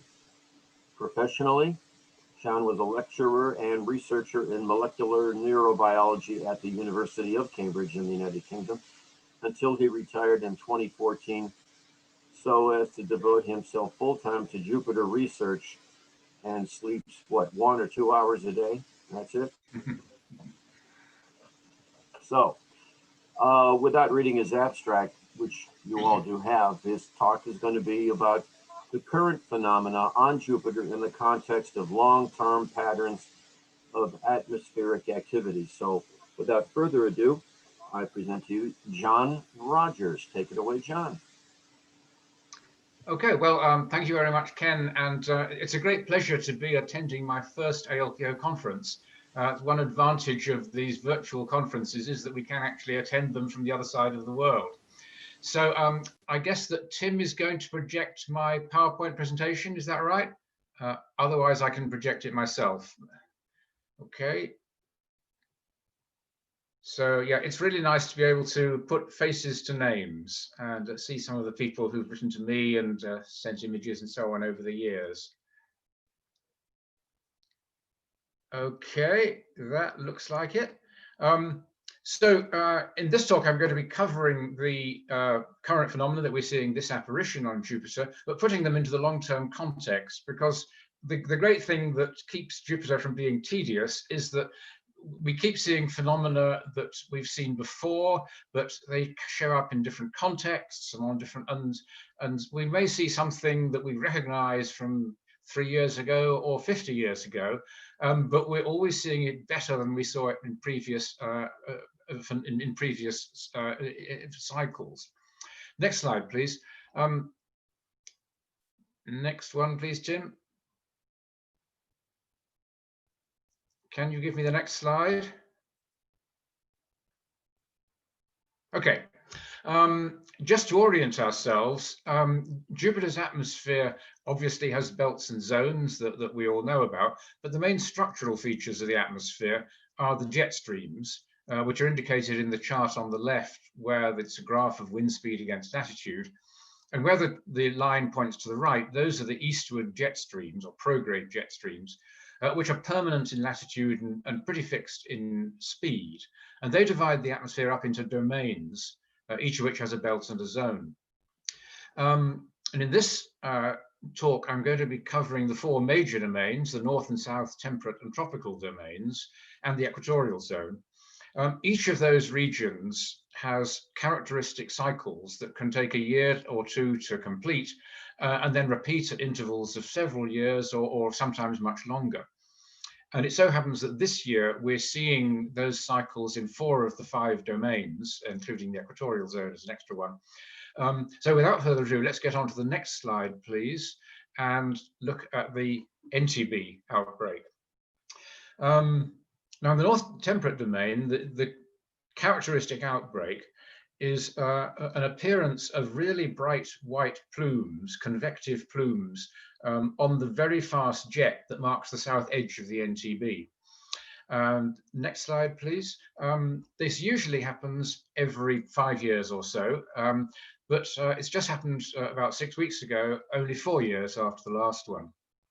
And here you see the origin of the first of those plumes. It appeared on August the 18th, and was first imaged by Martin Ratcliffe in Kansas and Damien Peach with Chiliscope, which you see in the top left there. It was much brighter just one rotation later, which was when it was discovered by Isao Miyazaki, long-standing observer, who actually discovered one back in 1990 as well, an outbreak of the same type. At the bottom left, you've got a color image where it's the brightest spot just above the center, and then a methane band image. That in that band, anything that is bright is high up above the rest of the clouds. So you see it's the brightest spot in both of those wave bands. And at top right, you see imaged by another observer on the same rotation. Again, it's the brightest spot in all wave bands. Next slide, please. Next.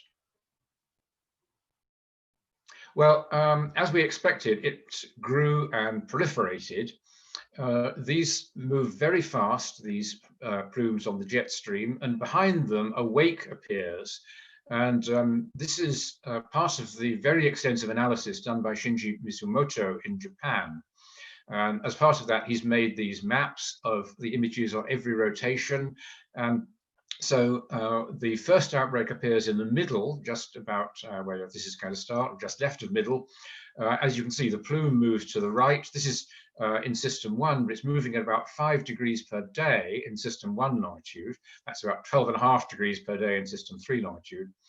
This elaborate wake develops behind it with a lot of dark spots. And then a second outbreak appears towards the left of the map, and then a third one. They were on September the 1st and September the 8th. And this is pretty common with these type of upheavals. And each outbreak spreads to the right. We can move to the next slide, please. And Shinji has measured the positions of these spots. So here you see each bright spot moving down to the right. So those are moving exceedingly fast. The dark spots moving more slowly. And next slide, please. As the outbreak proceeded, these wakes became incredibly turbulent and interacted dramatically with the North Equatorial Belt. Here you can see the first plume and its wake moving past a stable anticyclonic white oval in the North Equatorial Belt called White Spot Z, WSZ there on the chart. You can see fantastic turbulence spreading into the NEB as this plume and its wake go past. Next one, please. Okay, so what happens next? Well, this presentation was made 2 weeks ago, and we expected each plume to disappear when it caught up with the wake of the preceding one. And indeed, plumes 2 and 3 have now disappeared as they plunged into the turbulence following plume 1. And plume 1 is indeed still there. The turbulence extends all the way around most of the planet. And we think that plume 1 could continue until mid-October. And from then on, these turbulent wakes will coalesce into a dark south component of the NTB, which, if it follows previous patterns, will become orange over the next few months. So there'll be a pretty vivid colored stripe there. And then the belt continues to mature over the next couple of years. Okay, next slide, please. So we move on into the next domain, the North Tropical domain. Here, the characteristic feature is an expansion event of the North Equatorial Belt. These are actually pretty complex events that affect the whole width of the belts. They've been occurring every 3 to 5 years for the last 30 years or so. And the most characteristic feature of them is an expansion of the belt's north edge towards the north by several degrees latitude. Well, a new one started in April this year, about 3 years after the previous one. And nobody noticed its actual origin, because these generally start with a small rift, i.e. bright white convective spot within the northerly part of the NEB. And in fact, there was one near White Spot Z in the top of these 3 maps, which was from February. In late February, you see in the middle map, that had expanded into a rift, a sector of lots of little white spots and streaks and so on that proceeds rapidly around the planet. It expanded quite rapidly. And then if we look at the next slide, please, in April, the top one, part of the belt in the wake of the rift began to expand towards the north. That's between the 2 red arrows indicating two anticyclonic ovals in that top map. Well, during subsequent months, the rift carried on churning around the planet. It's been more than once around now. And in its wake, the whole of the belt has now broadened to the north, as you can see in the bottom map there. During that process, there were extremely dramatic views of the NEB churned up into tremendous turbulence with anticyclonic white ovals and some remarkably impressive cyclonic structures between them as well. Now, if we have the next slide, please. During all this time, of course, Juno is flying around the planet every 53 days. And I've been privileged to be working with the JunoCam team on the images that are coming back from the camera. And so this is one example. So every 53 days, Juno takes images of what it can access from its track low over the planet. So that means pretty much a random sector of the NEB on each orbit. This one happened to catch a beautiful view of this rather large cyclone in the NEB and a couple of anticyclonic ovals flanking it. Next one, please. Okay, moving on to the equatorial zone. You're probably all familiar with what's happened in the equatorial zone in the last 2 years, which is a coloration event. These occur at rather irregular intervals. Professional imaging in the infrared has suggested they're part of a broader type of disturbance, and that the whole thing may be recurring at intervals of about 6 to 7 years. But the color is quite variable, and this present one is the most intense since about 1990. It began in spring 2018, and on the next slide, we can see a series of pieces of maps. Show no, previous one now. No, back to there. Here we can see a series of pieces of maps showing it from 2018 at the top, top left, where it started gradually in the spring, through 2019 at top right, where it was very intense in the first half of the year, a really dramatic coloration event affecting most of the width of the zone. It seemed to be fading somewhat in autumn of 2019, and particularly when the planet reappeared this spring, it seemed to be fading, but now it has actually stabilized and is still a quite impressive color, although not quite as extensive as it was a year ago.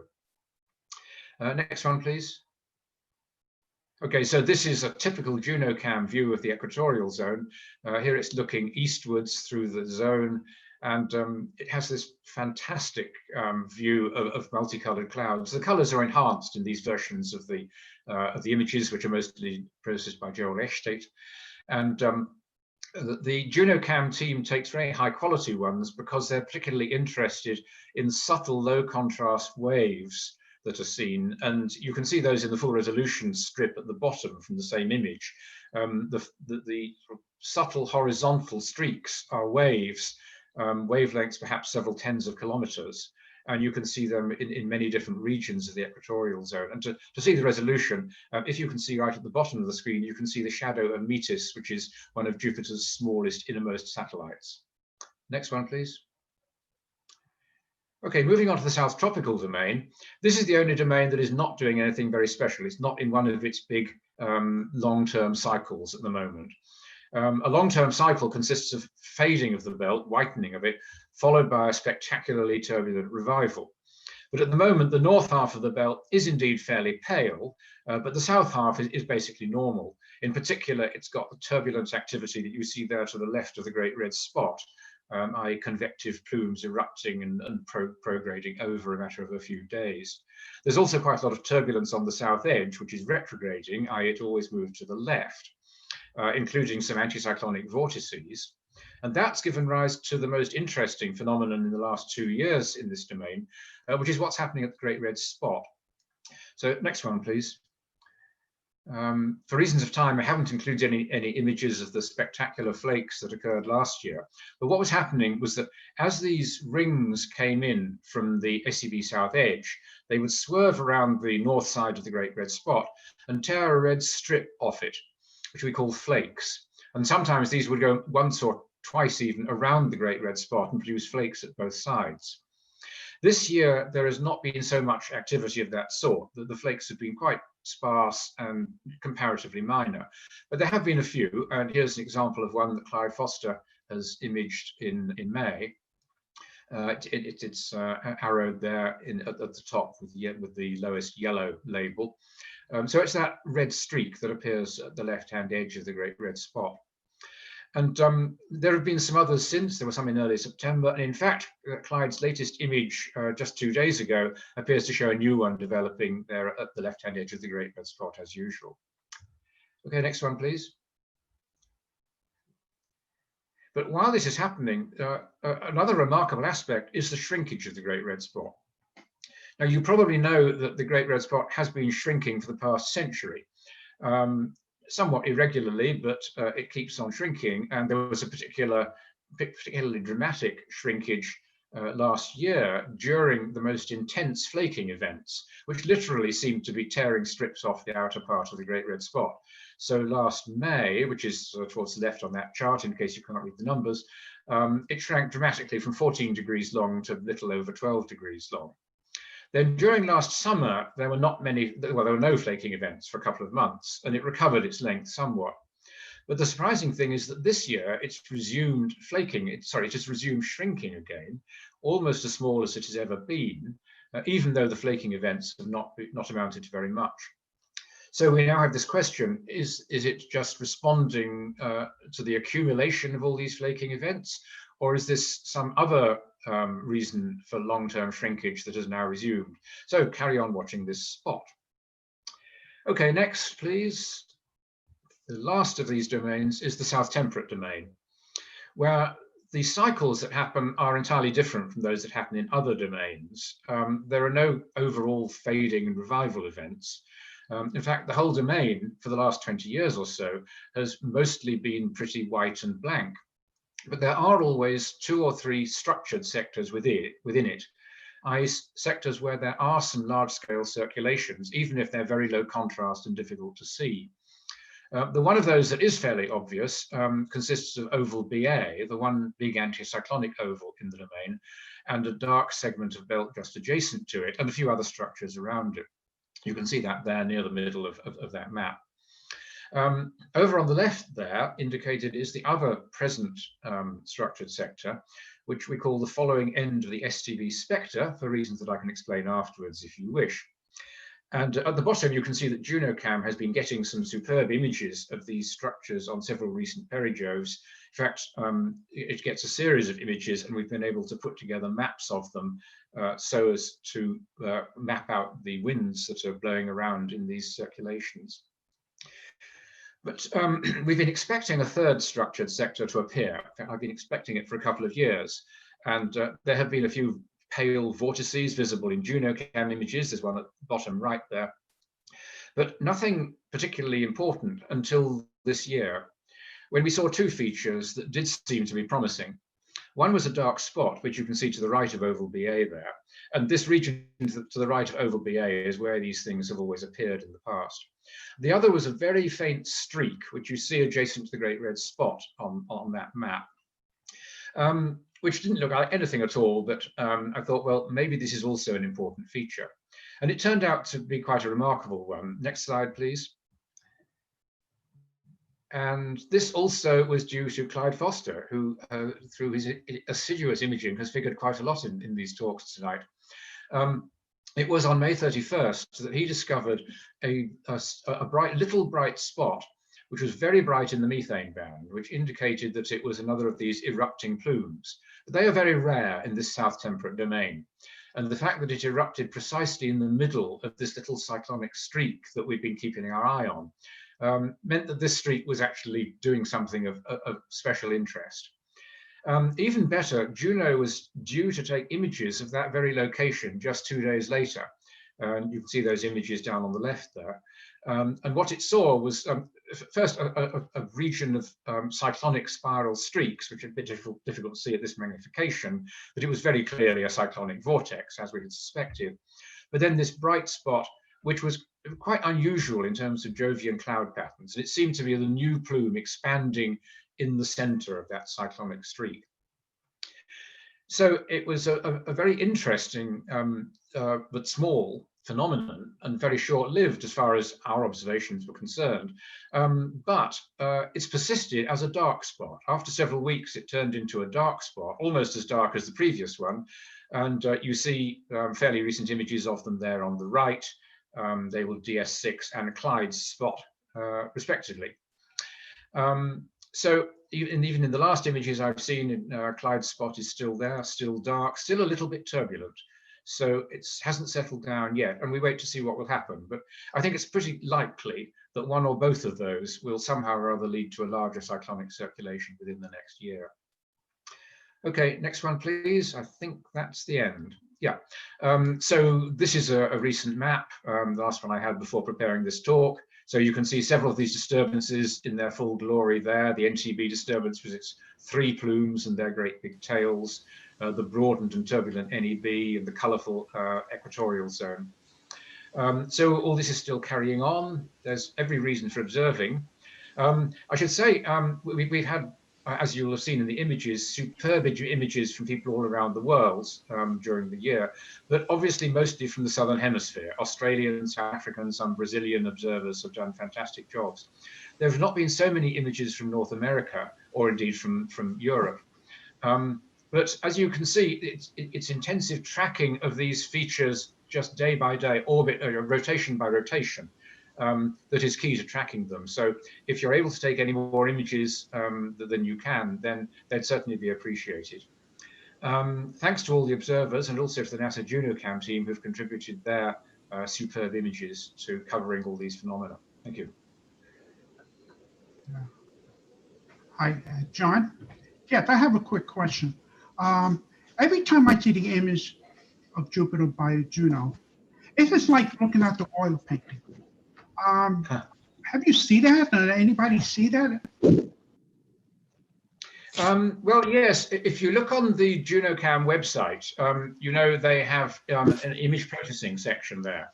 And Candy Hansen, the team leader, was particularly keen because the point of JunoCam was first advertised as public outreach. Candy Hansen was particularly keen to get people to do creative processing of the images as well as scientific. And so there's a beautiful one, I forget, I'm afraid, who did it, which has rendered one of JunoCam's very turbulent high latitude images as the background to Van Gogh's Starry Night. So instead of swirly stars, Van Gogh has a background of Jupiter's swirly clouds. And yes, there have been a number of artistic renditions like that. Yeah, okay. Yeah, compared to the Voyager, Galileo, they look more natural, but compared with, it looks distorted, like you mentioned. Distorted. Well, the color is certainly exaggerated. Yeah, I mean, the way that Gerald processes the images, it's to bring out color contrast, which of course we all do with Jupiter imaging. Occasionally you'll see on the JunoCam website true color images that Björn Johnson in Iceland has processed, which is a very useful reality check, because the true color of Jupiter is really rather bland and yellowish, and so. While most amateurs produce a somewhat color-enhanced image, Gerald's JunoCam ones are very color-enhanced. But it's real data, and the reason it looks so spectacular is because Juno is so low over the planet, and so you're seeing a very close-up view, and it's like a fisheye view of the planet. Hey, John, we're going to do one more question. Roger Venable had a good question for you that he texted in. And then we'll go to the next speaker. Okay. Roger? Roger is muted. Okay. He had a question about, is there any magnetic phenomena associated with, the belts and features? Am I right, Roger?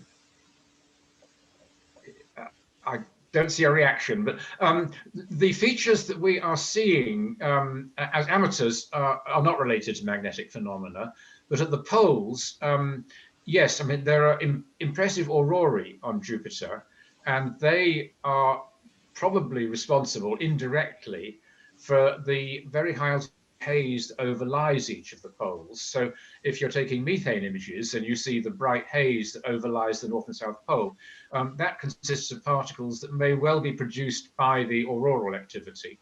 And JunoCam has also imaged these amazing polar polygons, a pentagon at the South Pole and an octagon at the North Pole made out of cyclones. There are 5 cyclones around a central cyclone at the South Pole. Those are almost stationary in the frame of reference of the magnetic field. So it is a question as to whether those are somehow anchored, almost anchored to the magnetic field. So at the polar regions, definite possibility, but the sort of weather and climate that we see at lower latitudes doesn't seem to be influenced by the magnetic field. I took a look at his comment. He was specifically asking about magnetic activity as it relates to any of the spots. Yeah, not as far as we know.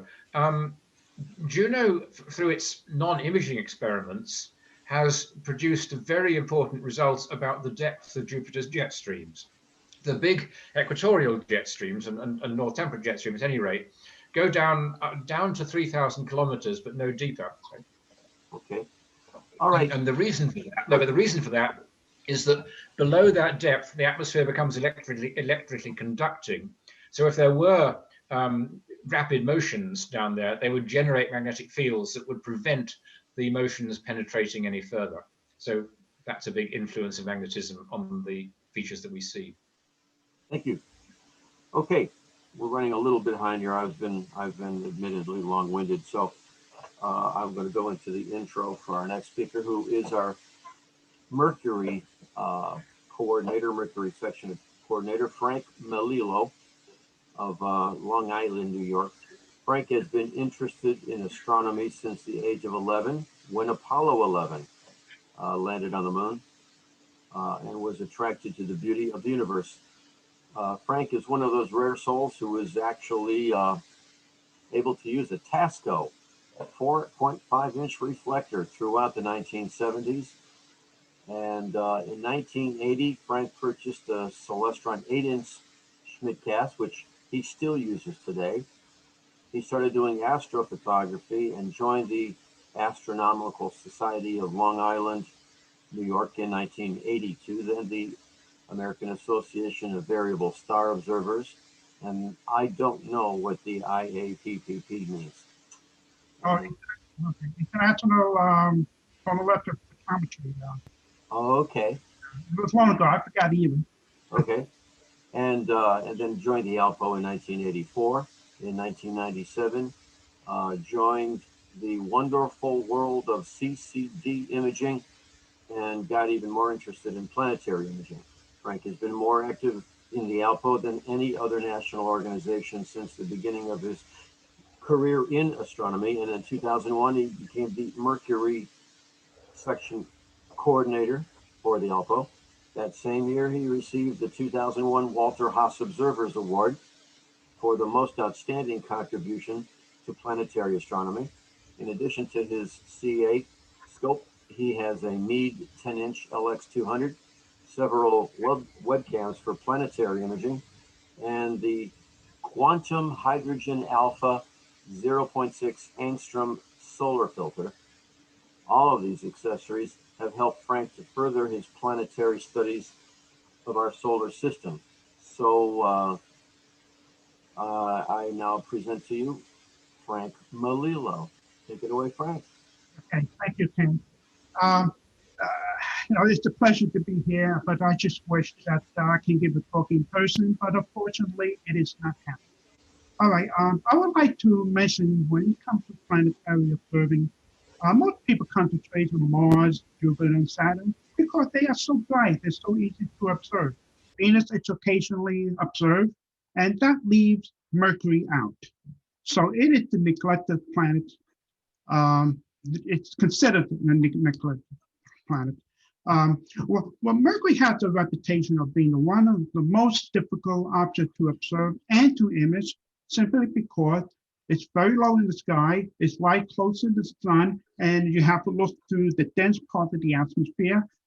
But most people assume that it's really nothing to see. But being at the Mercury coordinator, I'm trying to encourage people to observe this tiny planet. When you look through the telescope, you might see a face, you might see like a crescent shape, you might see a half face or gibbous, and it's just like the moon does. But if you want to see more than just a face, but you have to plan well in advance. You know, you got to make sure you have filters. You got to make sure the scene is above average, and the possibility that you're observing daylight. Now, within the next 20 minutes, I'm going to show you what is Mercury's like in a more meaningful way. Okay, next slide.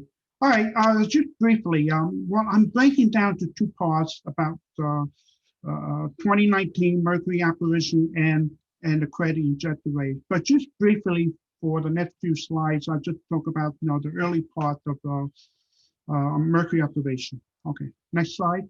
Okay, Joanna Helibus, don't mind me, I'm very poor at pronouncing names, but he seemed to be the first person to notice the Mercury's face.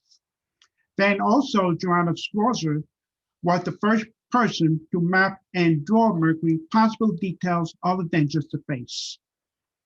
Next slide. We all know William Herschel, the most skillful observer, especially for the deep sky observing, and also the discoverer of the planet Uranus.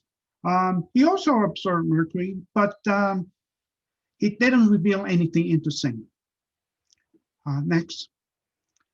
We have other astronomers back then, Giovanni Schiaparelli and William Denning, the British observer, were among the first astronomers to observe real albedo feature on the Mercury observers. Next slide will show you some of the sketches that they made. The global station and the drawing by Mercury, William Denning in 1882. They show the possibility of details. Those white areas there could be you know, white patches or something like that. So it's probably a true real feature that they observed during that time. Next slide. Okay, we have another astronomer, Eugene Antonelli, also making an extensive observation of Mercury during the late 1920s by using the great 33-inch refractor of the Meudon Observatory just outside Paris. The next slide will show you some of the sketches that he did, what he observed through the great refractor, and also he made a worldwide map and also named them some of the features. That was back in the early 1930s. Okay, now the next slide, now we'll talk about accrediting injector rays. Well, next slide. Again, next slide. Okay, now the credit injector rays are the most common feature on the surface. Next slide. They are visible as white spots. They may be similar to the moon. And the ejector, it tends due to the stronger gravity on Mercury than on the moon. Because the Mercury much stronger gravity field, ejector will travel more than twice as far out the moon than on Mercury. Now, the next slide, I want to show you, for example, you have the moon on the top and Mercury in the bottom. What you see, just pretend there is some kind of impact coming straight down and hit the surface. Now, the moon has a weaker gravity, so when there's the impact, so all the elements dust much further away from the impact area. It's like, you know, when you look at the moon, it's similar to what you see on the crater Tycho. You see the bunch of rays, Copernicus, Kepler. You see a bunch of rays that really stretch across the surface of the moon. But on the bottom, you will see Mercury. Mercury got a very short rays due to the stronger gravity. So when there's the impact of Mercury, the elements of dust, it travels very short distance. So that makes the crater ejector ray more and more intense than when you see on the moon. Next slide. Okay, craters with bright rays are thought to be relatively young because the rays are still visible, indicating that they have had less exposure to such weathering process than craters that lack rays.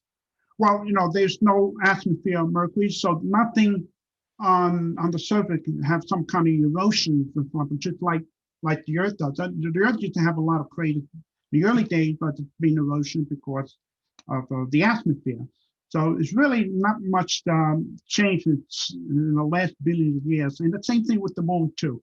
So probably it's pretty much the way it was back then.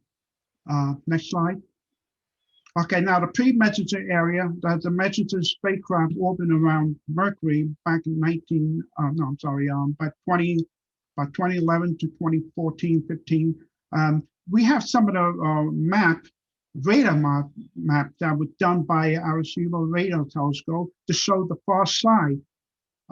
They able to detect some kind of white rays or something like that. Those are crater rays. As you can see, those you see the boxing insert. You can see those short rays. That's very intense, and that can be visible through the telescope. What I show you momentarily. Now the next slide. This is back then during my early time being a coordinator. This was done by Aaron B.D. Belden. He's in Australia. He was an Australian amateur. Unfortunately, he passed away at a younger age, but he did a phenomenal job imaging Mercury. And what those numbers they indicate the numbers of craters I want to indicate. And this was done by back in 2005. And you can see others, observer, Andy Allen, Ed Lamelli. You can see those white patches. Those are crater rays. You don't see the crater itself, but you see the rays because it's expanding during the impact. Next slide. Here's more images, and you can see those white blotches on the surface. Those are ray craters, and you can see that the number indicated are the same crater at the next image, you know. And you can, that's all I can number is to identify the same kind of craters. So just to give you an idea what it looked like here. Okay, next slide. Okay, it's more extensive work that this is doing. All three observers observed Mercury at the very same time, back on December 3rd, 2006. You have one, Andy Allen, and the middle one is Ed Lamelli, and this is the drawing by Carl Russell. Don't forget, drawing is very important because you learn what to see through the telescope. It's you learn how to see, you know, and also compare the drawing to the image, and you see it some kind of comparable. You can see all images very local, all are alike because they're done at the same time. And you see those two blotches right below the center of Mercury. Those are ray craters. You can see that is bright and it is round, and it's a very short jet rays there. And if you look at the drawing on the right by Carl Russell, you can see the little circles that he made with the dash lines. He was seeing a very bright area. That probably those clusters of ray craters and the low resolution, it just merged together and looked like one big bright area. So that's what he's circling there, and that probably what he saw, those combination of ray craters in one area. Next slide. Okay, this is one example that will convert to the short animation. You can able to see the slight rotation from left to right, and you can see the ray impact move with the rotation. So that's one way to, it's more eye-catching this way to watch the surface feature move across the disk during the rotation. And a short animation would really do a nice job there. And the next slide. It's another animation done by Edwin B.D. Belden, and he took several days there, and you can watch those, if you look carefully, you can watch those impact ray craters move with the rotation. And it was done all different times, and this is looking at the same part of the surface, and you see those markers move across the disk. Okay, next slide. And again, you have one person, Ed Lamelli. This is a I believe this is, yeah, three image animation. And you can see those patches move across the disk. All right, next slide. Okay, this is a classic example. Right? John Bandrau from Massachusetts, he did a phenomenal job to image of Mercury. I believe he was one of the, is the first person I truly know that you actually take more than just the ray crater. You can see other features rotate along with it. This is amazing. You can see those ray craters moving with the rotation, and just like again, animation is more eye-catching. You can able to catch fainter details rotating with the disk. Now, it's done with by 2008. This is one of the earliest times that that's when a lot of improvement techniques, processing, software, and hardware, more advanced camera can able to capture Mercury the way it is. It actually is. All right, next slide. Okay, now I'm talking about our 2019 Mercury observation. I received fairly numbers of observation, and that's one example by Simon Kidd from British, one of the British observer. What you see on the right, it from software, WinZippo's software, and this image was taken by the Messenger spacecraft. This is what Mercury should appear the day he was observing. In the middle, he degraded the image of the Messenger's spacecraft because he blurred the image in order to have a similar resolution to the telescope he was using. Now, compared on the left, that's his actual image, and you can able to see it's very compatible with the measured imaging. You can see those rays, those impact rays in a straight line. Those are ray craters. They have a very short ray craters, and it's very consistent with the measurement of spacecraft. So like in the middle, in order to see, it's always good to degrade the image until it becomes a similar resolution to an amateur telescope compared to the telescope that he's using. This is the C14. So it's consistent with one another. There's amazing pictures here. Okay, next slide. Okay, like I mentioned before, if you draw Mercury looking through the telescope, you learn what to see, you draw. There's more skillful, you don't have to be an artist. So this person here, Michael Legrand, he's one of the French observers. He did a lot of drawing, and what you see his drawing, you can able to see those white blotches. Those are similar to what you saw through the telescope. Those are white patches of the ray craters. If you compare the messenger image just below it, that's what should appear. All right, and if you look carefully at the upper right-hand side of the disk, around 2 o'clock position, that Claris, that's one of the largest basins on the surface of Mercury. And he probably drew that, and he probably saw it right along the limb.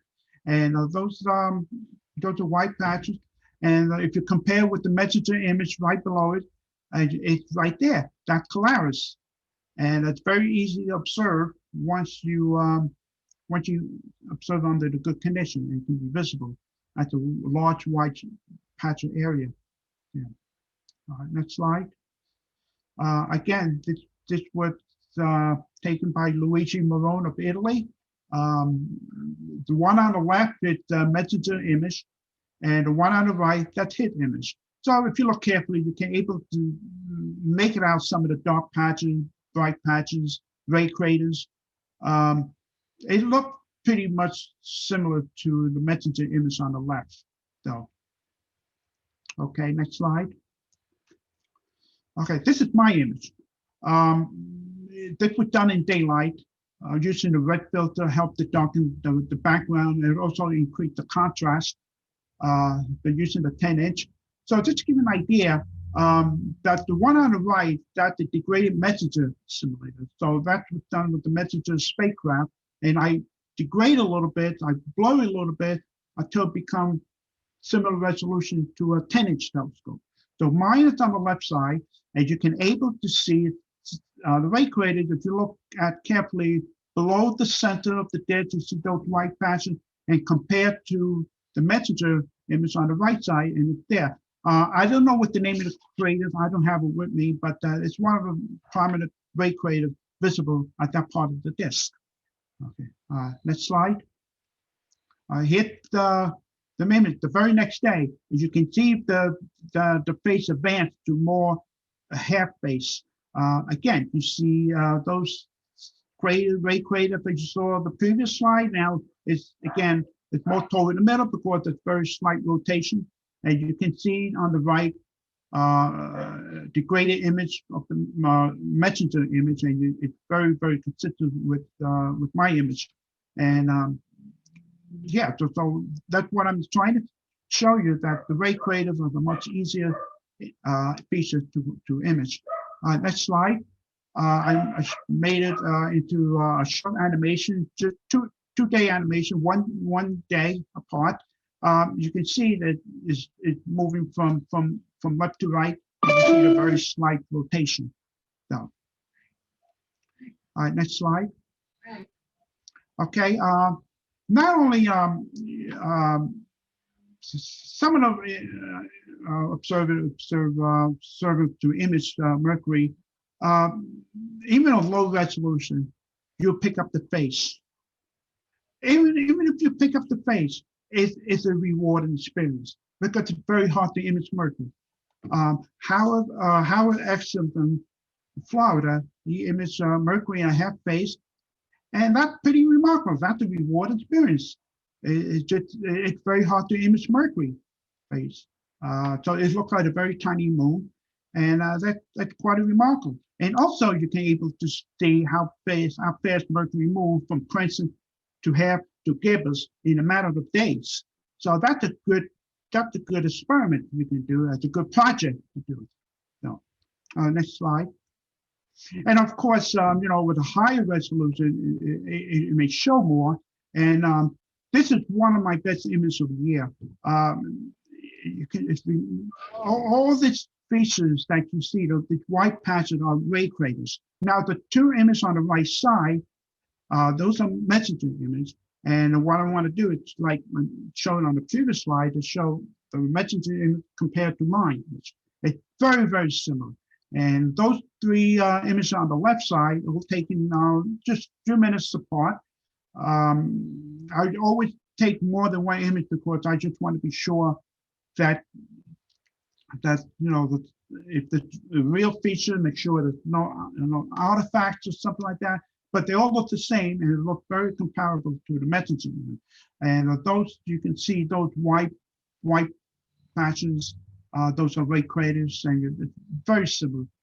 So you can, like I said, the white ray craters are very easy to observe imaging on the surface of Mercury. All right, next slide. Okay, it's more images taken last November, and Mercury's crescent. You see the crescent phase. But what I want to show the crescent phase because it's very, very little details it can be seen because it's left surface to observe. But when it's more than half of gibbous Mercury exposed to most of the surface, then you can see a lot more in spite of the smaller disk. And you can see how large Mercury phase was at that time with crescent because it was closer to Earth. You know. So, the next slide. Okay, it's another image there. At the time it's gibbous, and you can see that exposed to more feature. That those two images on the right side is done with messenger, and you can see those two white ray craters below the center. All right, those are the brightest ray craters of the entire surface, and I can barely pick it out on the left side. You can see well. As you can see, one right below the center and one below that. Those are two most prominent ray craters on the surface of Mercury. Now the next image, this was done by Howard Exoplanet, and you can see that at the lower resolution, he's able to image Mercury as a gibbous face.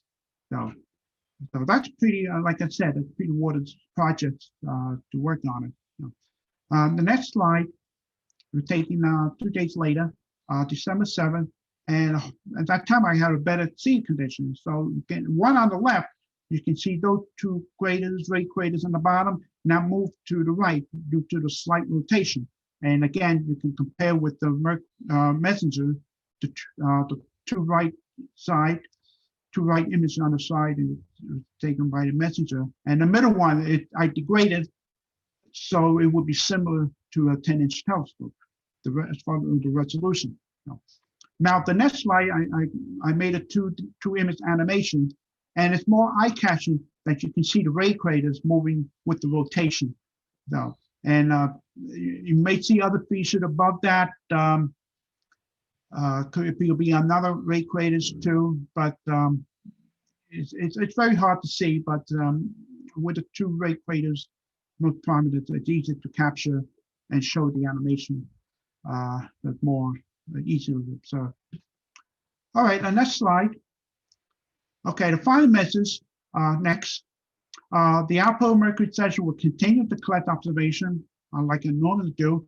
And how many ejected rays worldwide, craters worldwide, can they be seen in amateur telescope? I'm working on it. Instead of see one side of the surface and other time of year, you see the other side of the surface. So there are more ray craters on the outside of the surface, and I'm trying to see which one is more prominent, which one's more easily, and what are the brightest ray craters. And next, so far, the two brightest ray craters are Allerton and Diffusing. That's the one I showed you just two slides ago, the two white ray craters you see on the bottom of the image. Those are the ones. So I'm planning to take more images and well, image from other and also drawing too, because I want to see how well they can see the light and how compared to the image. So keep observing, folks. And next, and I get this bit. The end. Keep. At the end. I think at the end. Or keep going. At the end. Yes, it is. Okay, that's it. All right. So is trying to encourage the observer to get observing, and so hopefully I will get more observers, more people to observe Mercury. So. Thank you, Frank. Thank you very, very much. Tim, we're a little bit over. Should we extend the break till like 25 after 3? Because it's about 13 or 14 after. What do you want to do? Yeah, why don't we do it till what is it now? Take a 15-minute break. So 3:30 your time? 3:30 my time. Okay, everybody, 3:30. See you back here. All right. 3:30. 3:30 Eastern. 3:30 Eastern, 12:30 left coast.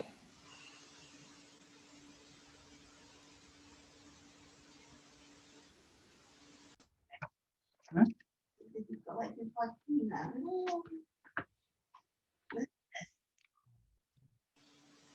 Hey, Frank. Yes.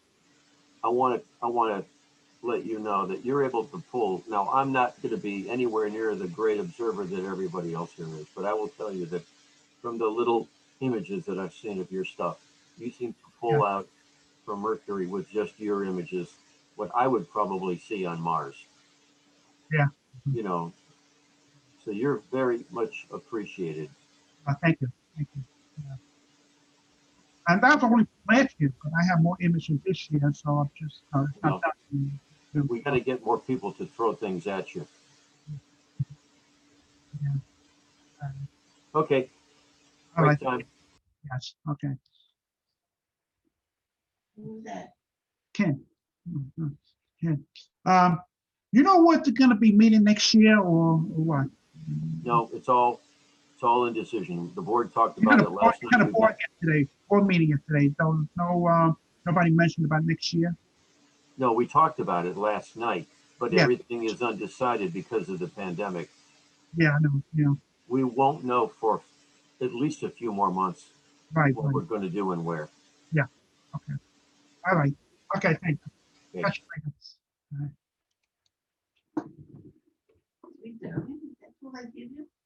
Okay.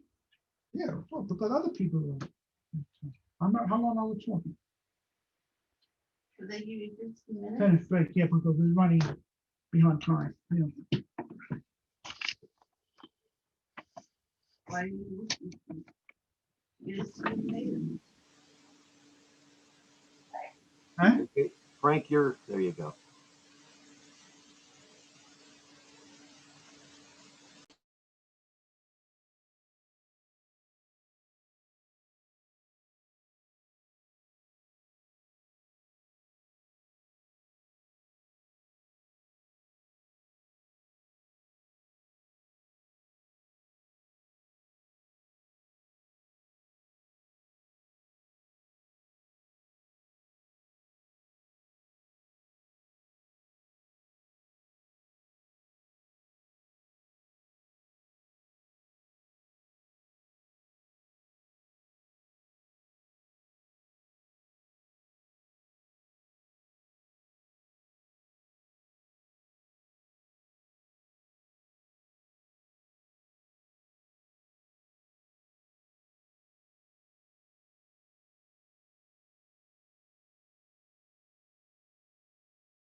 Hello, everyone. Hello.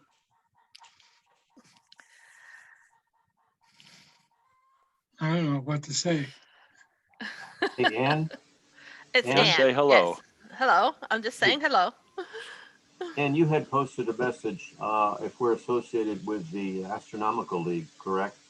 I have, yes, because I think it was on the YouTube that said Astro League or something, and as part Right. of the Right. thing there.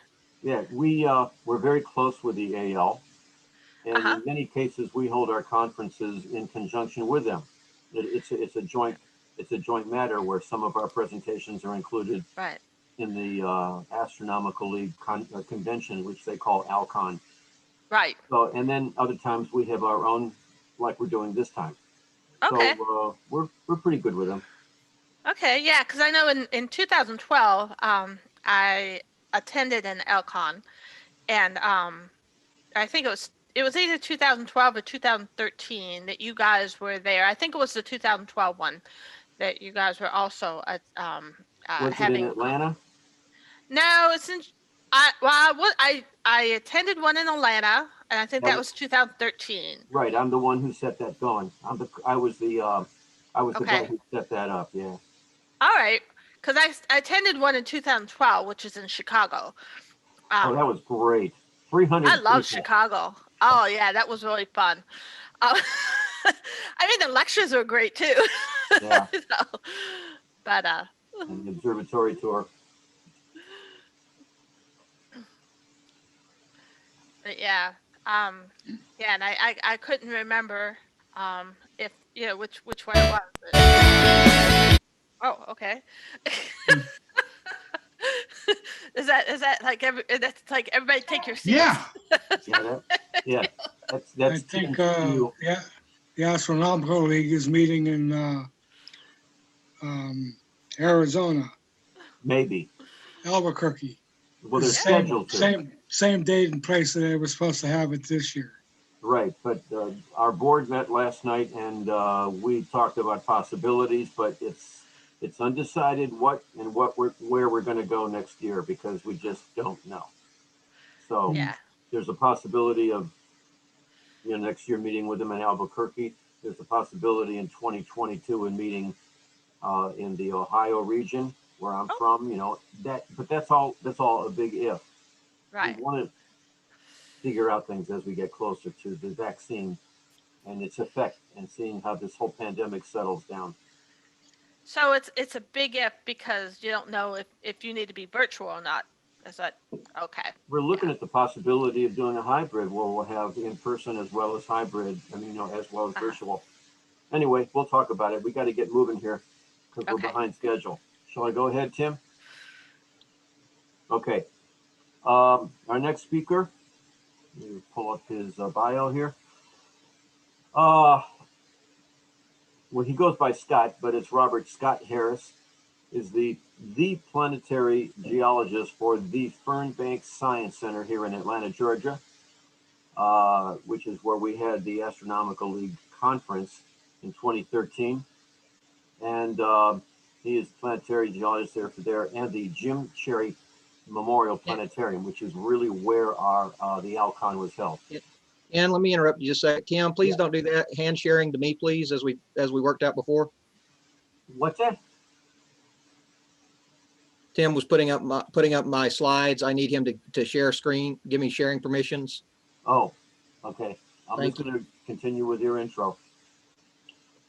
A sixth-generation Georgia native and an alumnus of the Georgia Governor's Honors Program, Scott was educated at Arizona State University, the University of Georgia, and Brown University. He's a world traveler. Everybody mute. A world traveler, geologist, and educator. He has spent most of his career studying direct asteroid and comet impacts on Earth. the author or co-author 15 peer-reviewed papers in field guides and over 100 abstracts. Scott is also studies extraterrestrial volcanism and history of our solar system preserved in meteorites. I'm getting a big echo on. I don't know if something's going on over there. Yeah, Ken, it's not muted. What? Here we go. Okay.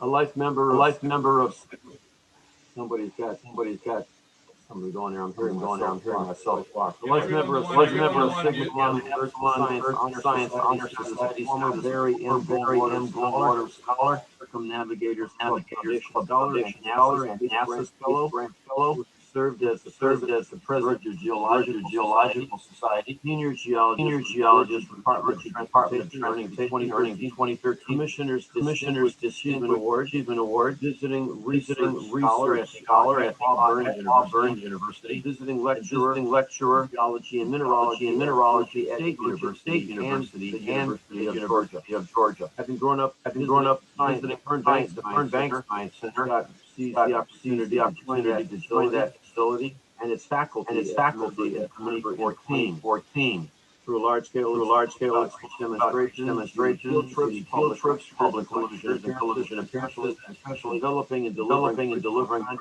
content for their planetary on his active program to engage teachers and the community in an authentic experience. He currently is the outstanding Earth Science teacher, and an award that was given by the National Association of Geoscience Teachers. Okay. I'm hearing an echo on, but I'm going to turn it over to Scott. All right, thanks Ken, and thanks Ken and Tim for having me today and encouraging me to talk to all of you about something a little bit different.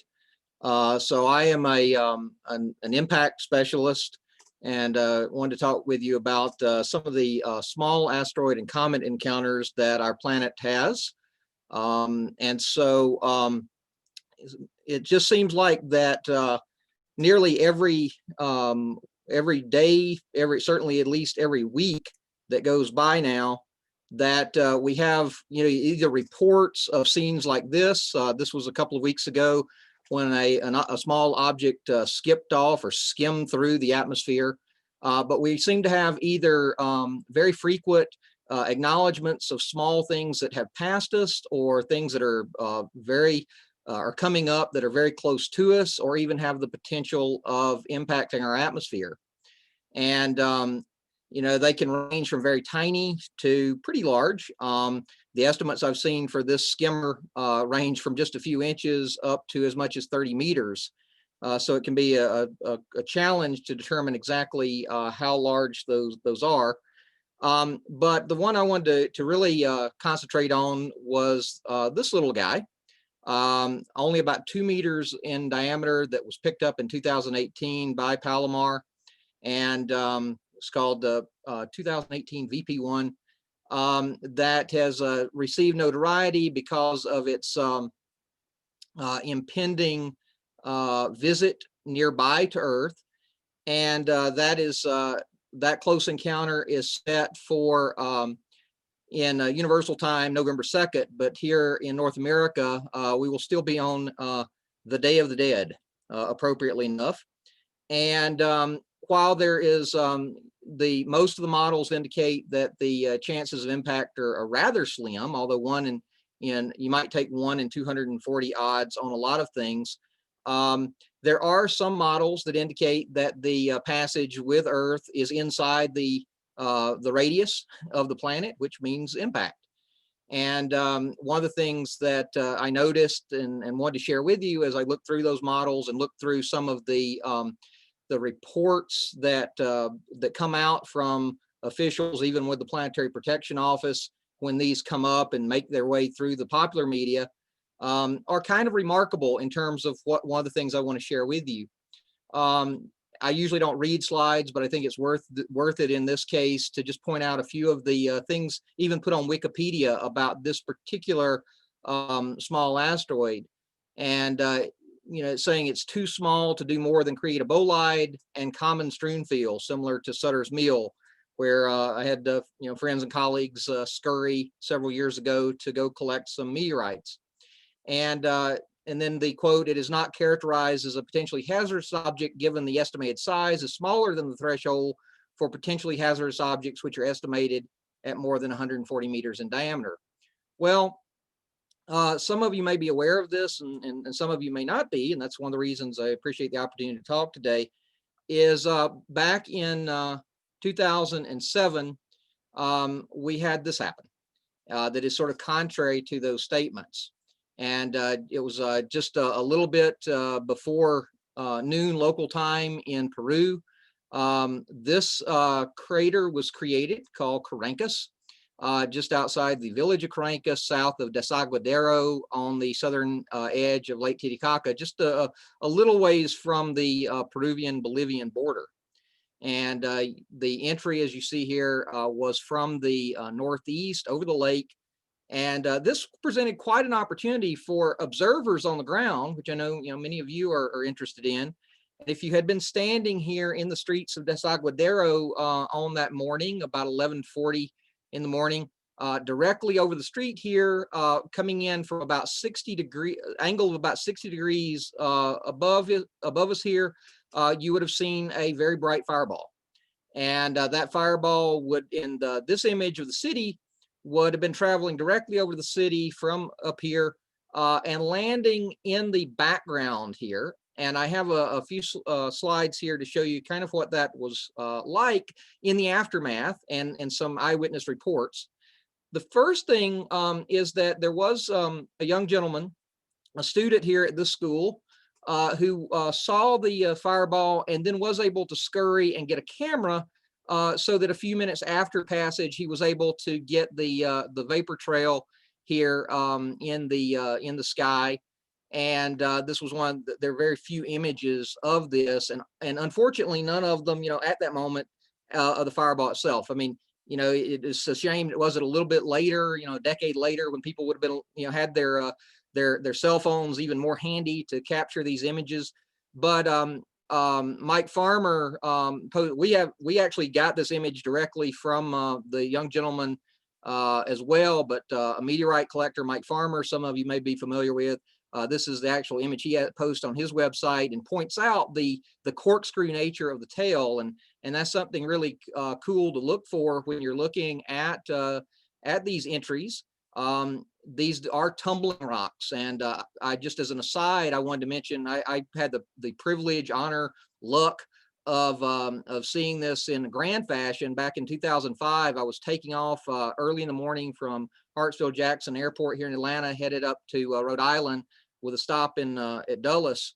And we had just gotten to above 10,000 feet here in the Atlanta area, and we were flying an early morning flight directly on the Terminator. I happened to be on the nighttime side of the plane and had the wing actually eclipsed an inbound meteor. And not only did I get to see the flame out and the flash of the oxygen plasma going back up in the sky, but there was actually a spark trail, and the spark trail was very distinctly corkscrewed. So it was sort of a neat opportunity. Eyewitnesses are mystified. But here's a little bit of some of the interviews. At first, they think they're under attack. They think they're neat. We looked up at the sky and saw a smoky trail. First, we thought it was a military plane. Then we saw that the object was approaching the ground, heading south. The worker said to me, "I think that plane is out of control." We were really scared. Even animals were running away due to the loud noise. And so the locals thought they were under attack. Who knew that Chile and there were hostilities between Chile and Peru? But I guess there's a few tensions once in a while, and this is near the border. And they really thought the missile had been fired at them. And the first gentleman there was actually the proprietor of the local hostel that we stayed at when we went in to investigate. Well, I was part of the first international team organized to go in and examine the impact site. And it was kind of funny because when it actually happened, almost the entire impact community was at a meeting in Montreal. And almost everyone dismissed this as a hoax. And so we were fortunate that we didn't do that, and we're invited down. And when we got there, this is what we saw. We have a little over 15-meter diameter structure. This almost gets out to the size of our planetarium here at Fernbank, and a beautiful ejecta pattern coming out from that. And we determined that ultimately that this was being about a 1 meter object at the ground, hitting about 2 meters, about the same size as the one that we're expecting at the beginning of November at the top of the atmosphere, and with a mass of about a ton. And just for scale, the little black figure there in the back is myself. And this was an extraordinary event, not only for the people in Desaguadero to see the fireball come in and go to the ground, but this gentleman became the first person we know of to at least record ever watching a fireball hit the ground. And he was standing a football field or so away, and was actually hit by the blast wave, and was shaken but not knocked over. The bull a little bit farther away actually was knocked over and broke his horn. A llama was killed that was nearby. And the reports that this gentleman had were quite spectacular of the ejecta curtain coming out. And then one of the things we see in impact experiments that had never been verified before in a real event is actually a vortex, a tornado coming up out of the impact site. So there was a lot of discussion about this being a quote real impact crater, but it most certainly was. And ejecta was sent out at such high velocity that it penetrated through the top of this small shed or house there off to the northwest. The impactor was composed of material that fit the description of H45 ordinary chondrite, one of the most common rocks that we have flying around out there. And when we looked at it initially, it was sort of interesting that it already looked very weathered. So it gave some idea, we wondered if this might have been even more fragmental than normal, but that sort of even furthered the mystery of how this small object actually made it to the ground. When it did make it to the ground, it did something else quite extraordinary. As it penetrated and before the shock detonation to make the crater, the fragmentation of the impactor actually literally diffused through the soil. I had a student at Georgia State one time take a cup of this material in an ejecta block, and inside that block there were just literally a volume of a standard cup. There were over 1,000 individual sand grain pieces of the impactor. So you literally reconstruct the ton of material out of just these fine fragmental debris from the event. And it created real impact materials like melt ejecta and breccias that extraordinarily combined pieces of the meteorite with the local soil. And that was ejected very far, up to 100 meters away out there where that shed was. But here's some from a little bit closer in that we were able to examine. And so this was, again, giving indications of the true dynamics of this, but nothing more so than what I spend most of my time working on with much larger impacts with the shock mineralogy. And this is a shock quartz grain from Colorado that was ejected from Mexico back during the dinosaur killing impact 65 million years ago. But this is an example of shock quartz from the Crancus impact. Even though it's very small, there is a volume of material that actually does see high peak pressures. And this was also borne out by the fact that this shock material only occurred in a very narrow zone, literally where the overturned hinge is trapped. If you look at this experiment here with the NASA Ames gun, you see that ejecta coming out, and just imagine the highest shock material being right at the surface, coming out and then being trapped underneath all of that material, the material at the crater as it's overturning. So, just trapping right in there. So when we look for this material in the ejecta, we don't find it at the surface. We find some meteorite clast at the top in the middle, but only right at the hinge line do we find the highly shocked material and even the really melted material that I was showing you. One of the other ways this was observed and a lot was understood was by indirectly from the sound. And so we have both the seismic waves from contact and the air blast. And of course, this is the time of event here, again at 1:40 in the afternoon. And of course, you notice the air blast coming well after the seismic energy because of that taking longer to travel through the air than the rocks, the ground. And ultimately, this was an impact velocity at the surface of still retaining about 5 kilometers per second and detonating with the equivalent of 5 tons of TNT, which, as I point out, importantly, is consistent with the shock levels and everything else we actually see in the geology. But ultimately, the question is, how does this happen, and how frequently does this happen? And how frequently we don't know, because this was the first time we actually saw this happen and get an idea of what to look for out in the field. And you could imagine you have to kind of look sideways at every little small pond now in terms of what that could represent. Ultimately, how it happened, it turns out that even the infrasound data recorded 2 breakup events.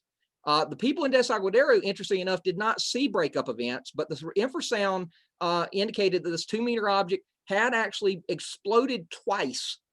But something funny happened. These are slare-into photography of an impact experiment that was done with the Ames gun many decades ago, trying to understand crater fields on Venus.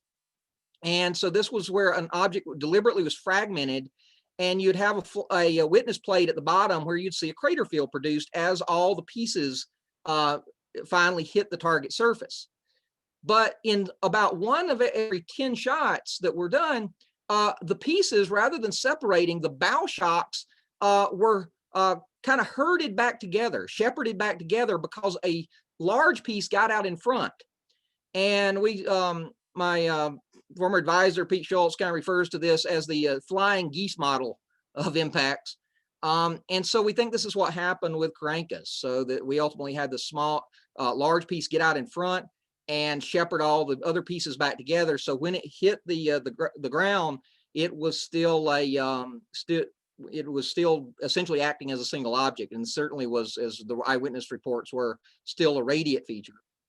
Again, some of the things that were kind of discussed right after this was we had a lot of people challenge us saying this was not a real shock excavated crater. We're like, okay, you're kidding me, right? So I like to point out, we know what happens when impactors this size and mass go subsonic, when they actually fall harmlessly as simple meteorites. But like one very similar made of the same material fell in China in the mid-70s. And it basically was 2 meters across, and it punched a 2-meter hole in the 2-meter wide hole in the ground down to about 8 feet.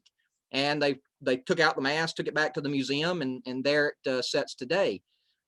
If this had been created as a, quote, penetration pit, as they're called, by simply just punching a hole in the ground, we would be looking for literally the granddaddy of all museum specimens, because we'd be looking for something enormous, and clearly it wasn't there, but did fragment and is found in the tiny bits and pieces in the ejecta.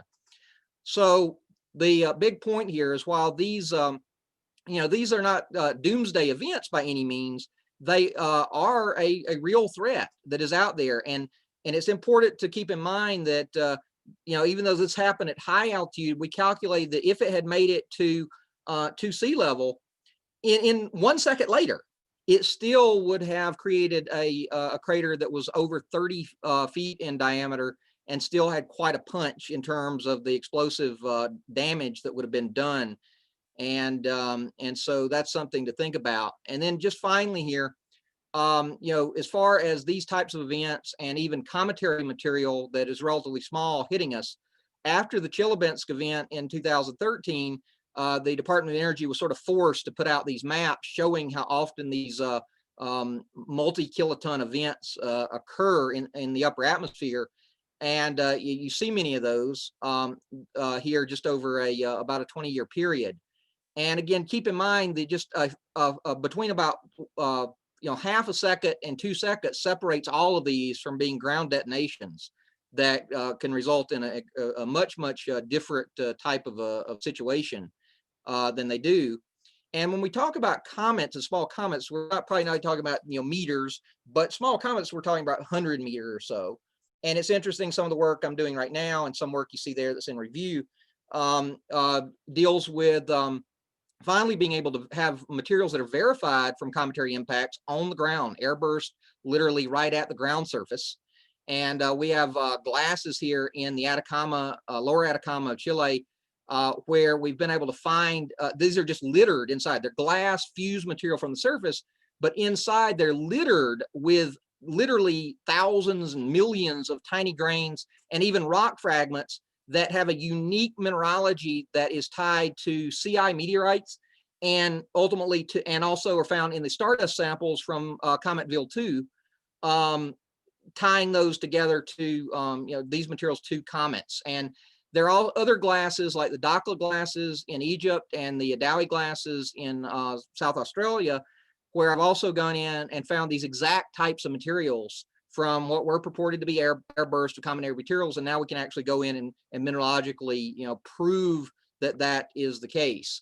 So, again, thank you for listening to me today on a little different, and would be glad to answer any questions that you might have at any time. I have a question. This is Anne, and the one slide that you showed that had that graph where it looked like you measured the impact in time. Was that done after the meteorite hit the ground, or was that done during as it was coming down? Because I mean, it didn't seem like you guys knew that it was going to come down, so I don't know. No, but there are infrasound stations. We're very fortunate that there are both seismic stations and infrasound stations that were within about 20 kilometers of the impact.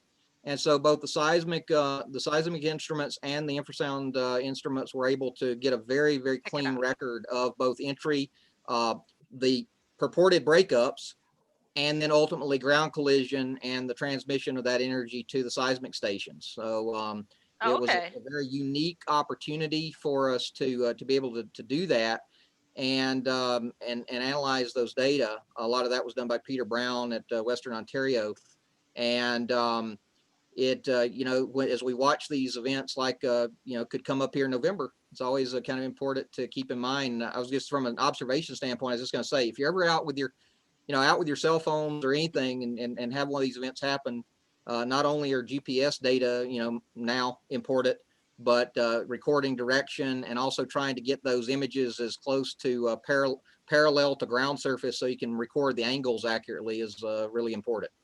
Okay. Scott, even though, I want to mention this before we go on to the next talk, even though the Fernbank Science Center and its planetarium are shuttered during the pandemic, Scott continues to do the planetarium shows virtually. And so they're available live and also recorded on YouTube. So anybody here can go to what, fernbank.edu, or what would be the URL that people should go to download or attend any of your virtual planetarium shows?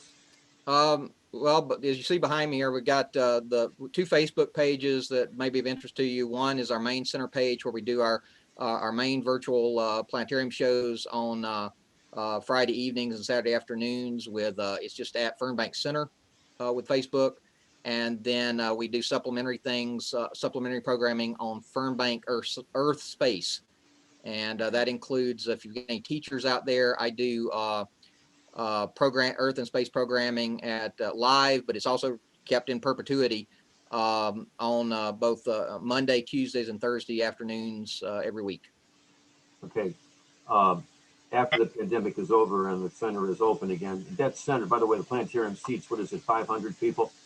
Yeah, 500, 71-foot dome. Right. If any of you are in town and the planetarium is available for shows, I highly advise you to get there to see it, to see one of the shows. Okay. Next talk.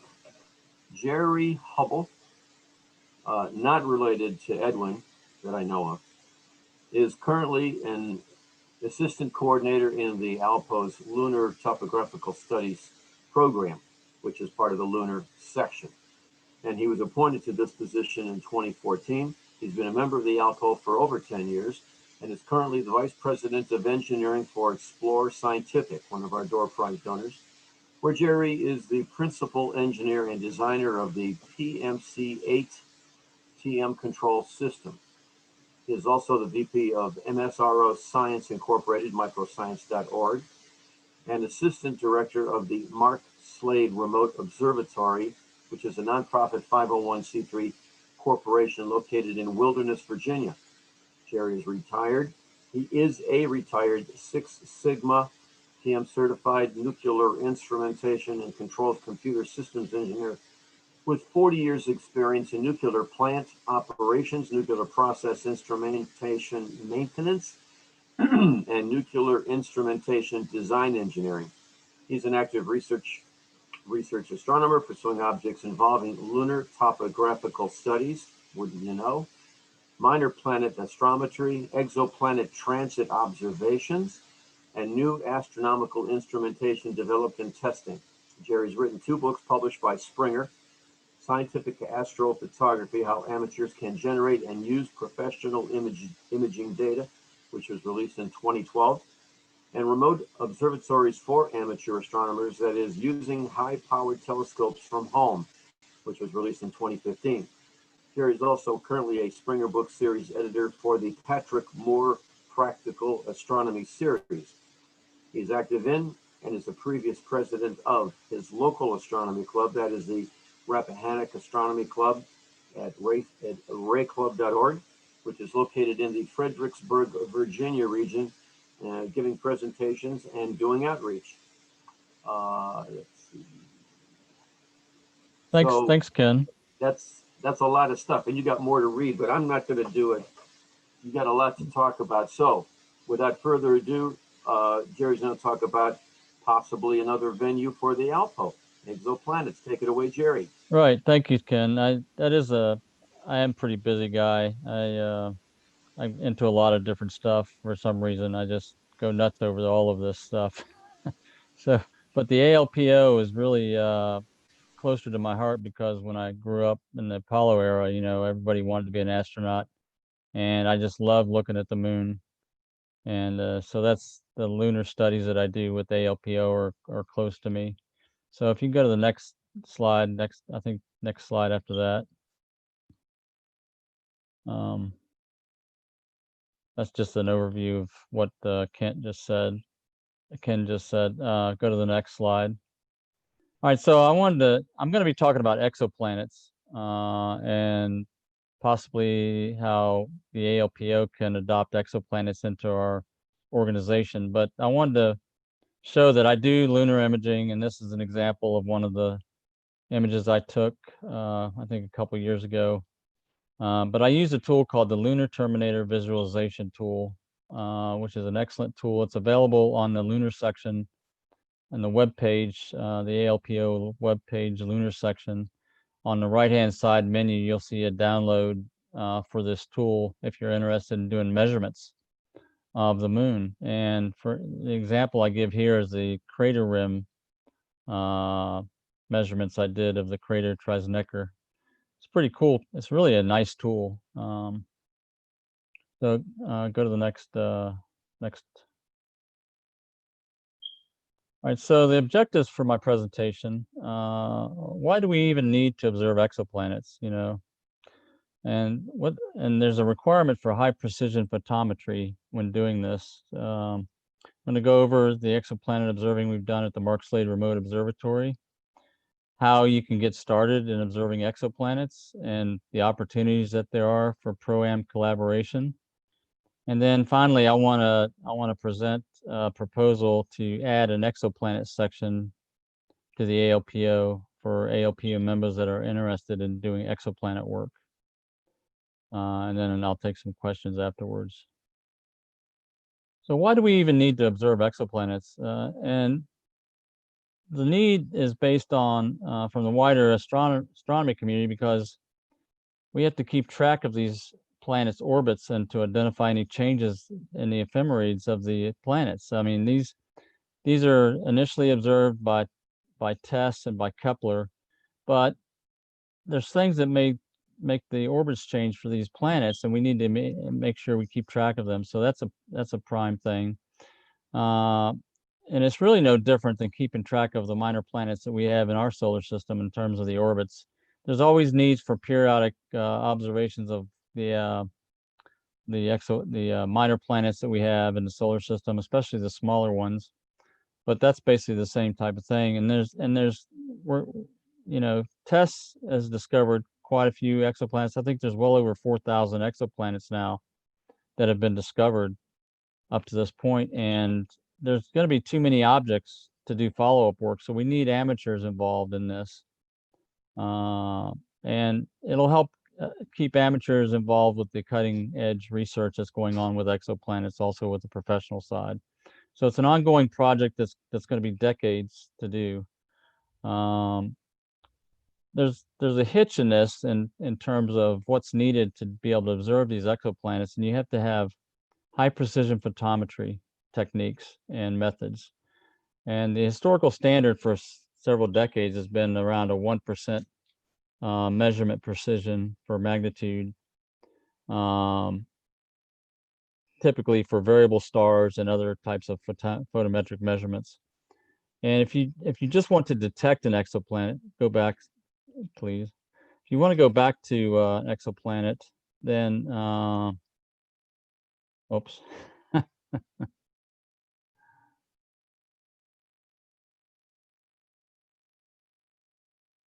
If you just want to detect it, that might suffice 1% precision. But for the typical exoplanet observation, for even a very large Jupiter-sized planet, you need to, if you want to measure the actual dip and model this exoplanet system, then you need to get well below 1% to around 0.2 to 0.3, or I'm sorry, 0.02 to 0.03%. Down that far. So go to the next slide. So high precision photometry standard is to perform seeing limited observations, where you have to cut the seeing or the shot noise. Actually, there's two things. There's a seeing limited and shot noise. So the shot noise is reduced down well below the seeing, so that you're just seeing limited in your photometry measurements, and it's less than 0.02 magnitude RMS is what you need to measure to. The standard method to acquire seeing limited data for precision photometry is the defocus method, and that can be used to good effect, but it's still not quite good enough for amateurs because of our environmental conditions in our backyards. You know, it's one thing to defocus an image to do this measurement on top of a mountain where you have 1%, you know, 1 arc second seeing, but that's not going to cut it in our backyards where we typically have 2 to 3 arc second seeing, and we're lucky if we can get down to two arc seconds. So there's a new technique that I discovered, a paper in April of 2018 that uses an instrument. It's called an engineered diffuser to do. So go to the next slide.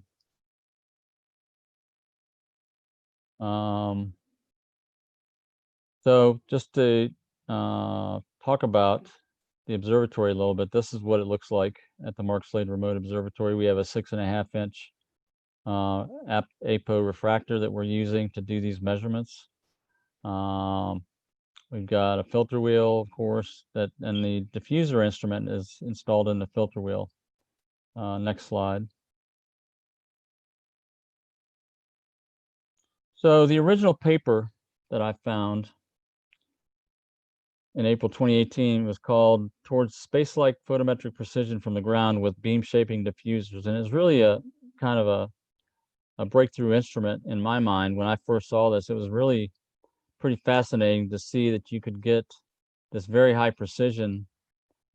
And this paper was written by professionals, by Gunter Stephenson. I've talked to him a few times, and they're doing this with professional equipment. They actually installed a diffuser on the 200 inch Palomar to do testing that's discussed in this paper. The smallest telescope they did in this paper was a 24-inch RC scope that they did at the University of Pennsylvania. And so next slide. So I found this paper, and then I decided to order. This is an off-the-shelf component you could order from a company called RTP Photonics in New York, Rochester, New York. And I went ahead and bought one. Actually, I bought a couple of them, and then did a study in 2000, all during 2018, from May to December of 2018. And then we wrote up a paper that's available. There's a link for it. I'm going to put the link in the, see if I can do this. I'll put the link in the chat when I get done so you can see it. And we wrote this paper, and we found that it works very well from the backyard observatory. Next slide. I'm going to talk about what the results were. So this is what the diffuser looks like. And this is a photograph of the 0.5 degree diffuser. The diffusers are sized by their diffusion angle, how much they spread the light out. And the key here is that you're going to spread the light out just like the defocus method, except you're diffusing it out in a specific pattern, which mitigates a lot of the issues you have with scintillation, which I'll get into in a minute. But this is what it looks like. It looks like a little frosted. When you look straight through it, it's clear, but when you look at it in an angle, it looks kind of frosted because it's got a bumpy texture. And these are just like the little lenslets that on our CCD camera color, you know, these little, see some of these CCD chips have these little lenslets that focus the light into each pixel. This is kind of what it looks like. So next slide. So this is a comparison of the standard point spread function of a star on a normal image, and it's actually that applies on the right hand side. That applies to the defocused image, and on the normal focused image. That's the shape of the profile. On the left is a diffused image, and you can see that it's called the top hat shape. It's flat on top, so it spreads the light out, but it actually does more than that. It basically distributes light from each part of the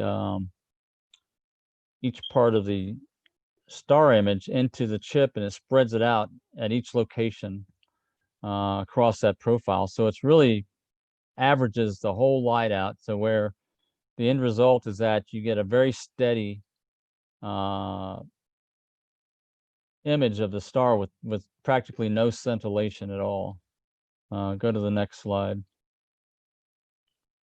And this is kind of what it looks like. Of course, you know, the defocus image looks like a standard blobby star image, and that's the same way that the diffused image looks like. It looks again like a blobby star image, except it's got that specific profile, which is key to this measurement.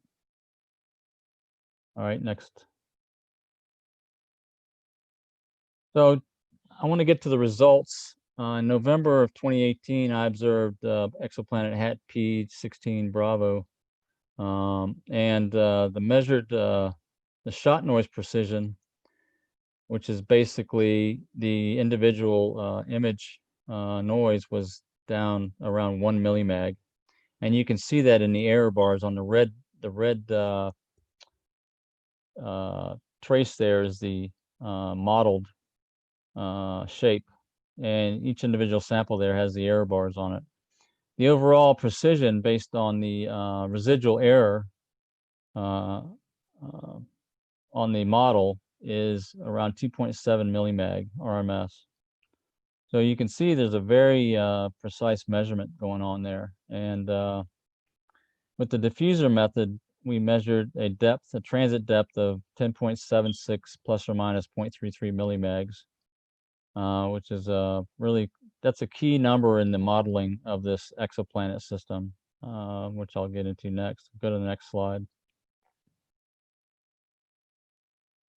So for this specific exoplanet, there's a catalog value based on all the observations that had been done at that point, and the size compared to Jupiter, the orbital inclination, the transit depth measurement, the midpoint, the predicted midpoint for the for the transit and the length of the transit. And you can see the catalog values matched against the measurement values based on the model from that light curve.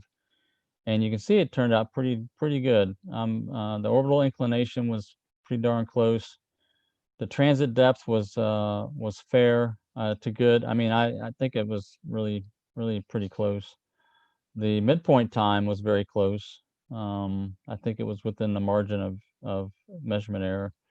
And then the transit length also was only 3 minutes different. The size of Jupiter, of course, was the same as of 1.19. Was very close to 1.29. So overall, the model based on that light curve was very good. Next slide. I'm sorry. So how do you get started observing exoplanets? If you have, I call it an astronomical imaging system, my book. If you have an AIS capable of doing deep sky, pretty pictures, or any kind of imaging and you have good skills to do that, then you can do these exoplanet observations. You have to do some reading, study, get some hands-on training, but then and use another piece of software that's specific to analyzing exoplanets, and you're raring to go.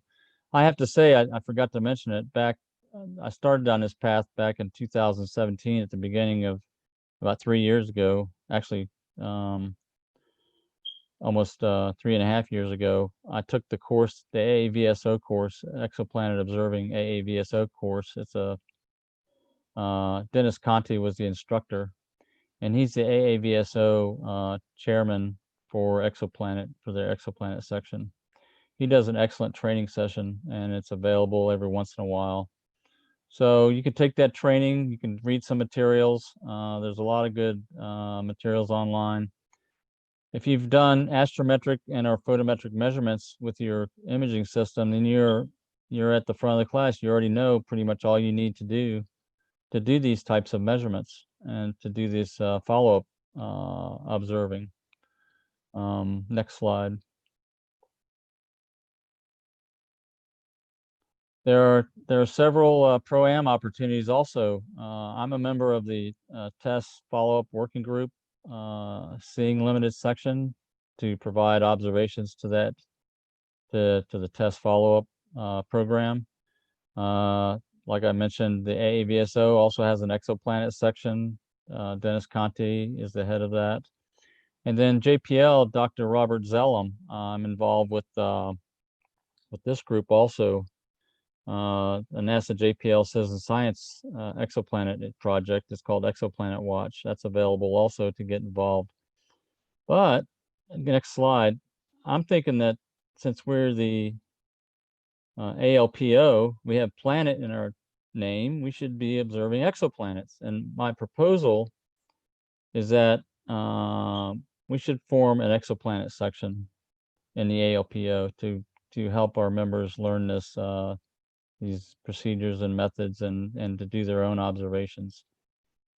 It would be a separate new section because we need to honor the legacy of our members' observations and the outer planets and minor planet sections. That's always going to be in place.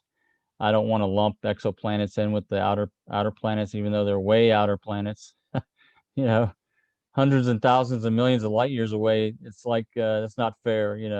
Our outer planets are ours. They're not some other solar system. So I think that's only fair. So next slide.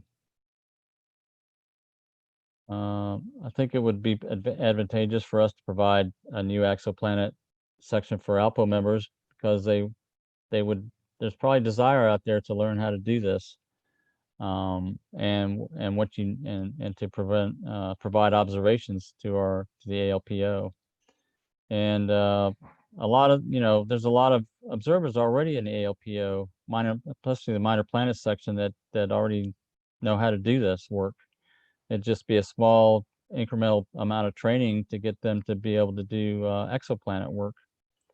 And I think it's another avenue for us to attract new members to the ALPO because it's another area of interest that people have out there, especially the last 5 years or 10 years, where exoplanets are the big thing now, and especially in professional and amateur astronomy. So I think it'd be good for us.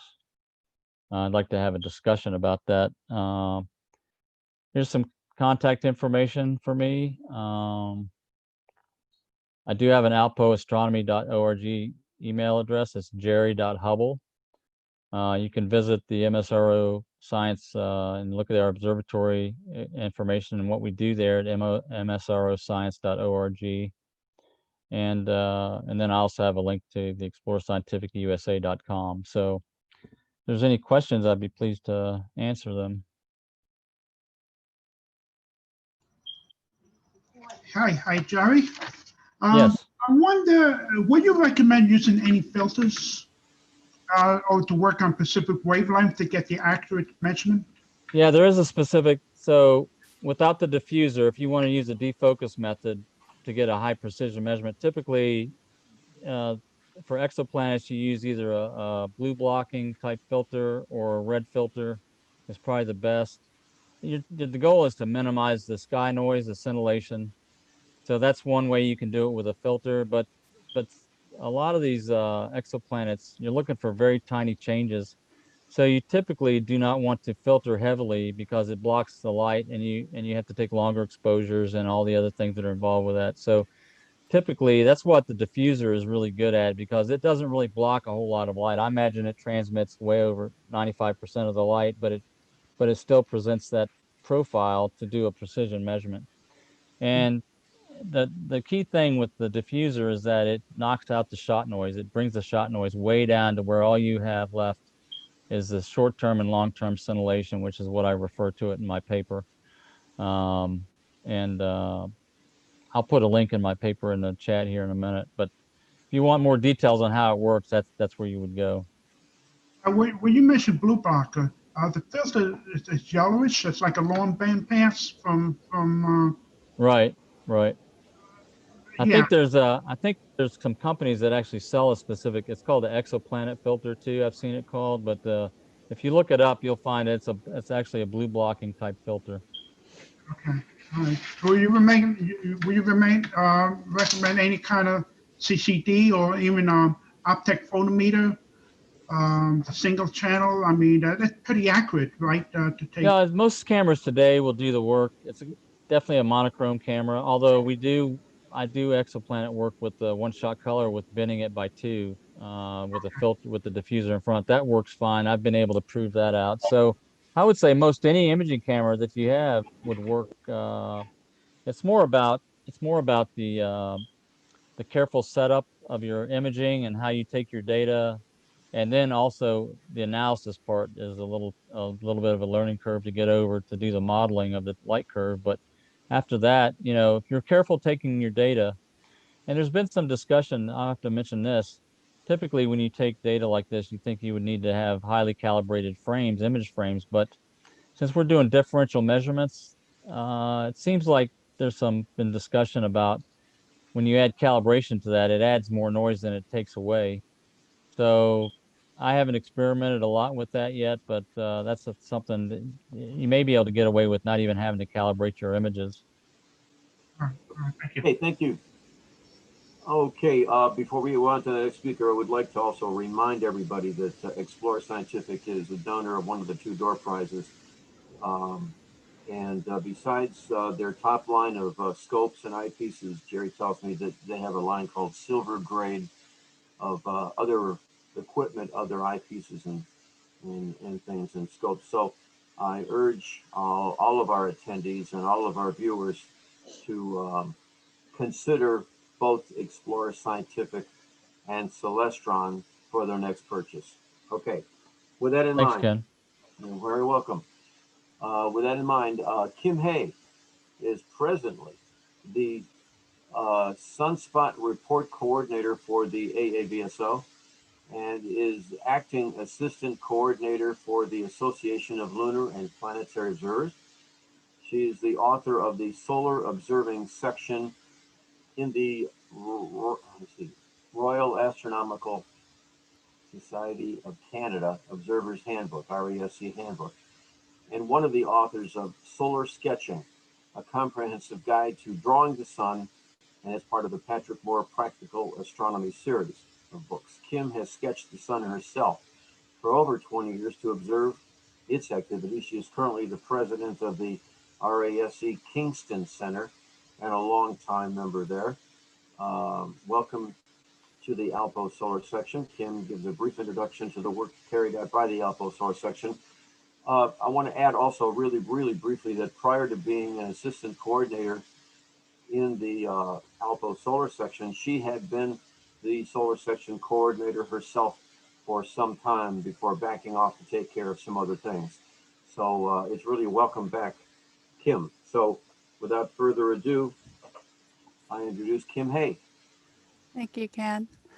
Hi, everybody. It's finally nice to meet you, see face to face. So welcome to the ALPO Solar Section. The image that you're seeing here is a picture of the sun in a quiet time and in a very active time. And as you know, we have just come out of solar cycle 24 and we are headed into solar cycle 25. As according to NASA, it has begun. So welcome to the ride. Next, please. Okay, currently we are in Carrington rotation 2235 when we will be moving into Carrington 2236 on October 5th. So there will be a new report coming out for the rotation period of 2235. As you can see, the image from NOAA, the sunspots from previous solar cycle 24, and what the predicted solar cycle 25 will look like. So, you know, we don't know what'll happen, but we're here to find out. Next. Fun facts. The solar cycle takes 11 years to complete. Our sun is 4.5 billion years old, and the sun takes 27 days to rotate, but varies at different latitudes. Observing the sun can be addictive, as you never know when a sunspot will appear and grow. So be part of solar cycle 25. This past week, we had a sunspot AR 12773. It wasn't visual, however, it was visual in H alpha and in calcium, and it did have a magnetogram. We have been 193 days spotless in 2020. So next, please. So who are we? We are solar observers who study the sun through its solar cycles, visually, sketching, and photographically. White light, H alpha, calcium. We observe the morphology of the sunspots, groups, pores, and the light bridges. Next. Our contributors so far during Carrington rotation 2235, Theo Ramekers, Howard Eccleston, Frank Melillo, Guilherme Grassman, Paul Andrew, Monty Leventhal sketches, David Teskey sketches, Tony Broxton sketches. And for more images, please go to the gallery section on the ALPO website and click on the solar section to see website information. We have the galleries collection for our members and images and sketches to view. The web page discusses the Carrington rotation numbers and solar cycles, solar photography, and much more, so please visit the web pages. We have a new email list, which is solaralpo@groups.io. Membership into the ALPO is only $18 for the digital journal, and you get the strolling astronomer. Also, there are many more sections to learn about, so join the ALPO. Here is our staff. Coordinator and Science Advisor, Richard Hill. Assistant Coordinator, Pamela Shivik, who's also in charge of the youth group, and myself, Acting Assistant Coordinator. Next. Some solar links for those who would like to understand more about the sun and to actually observe its basically what it's been doing every day and different types of visual effects and different telescopes. Next. That is it. However, Rick Hill may have a few things to say. Rick? Hi.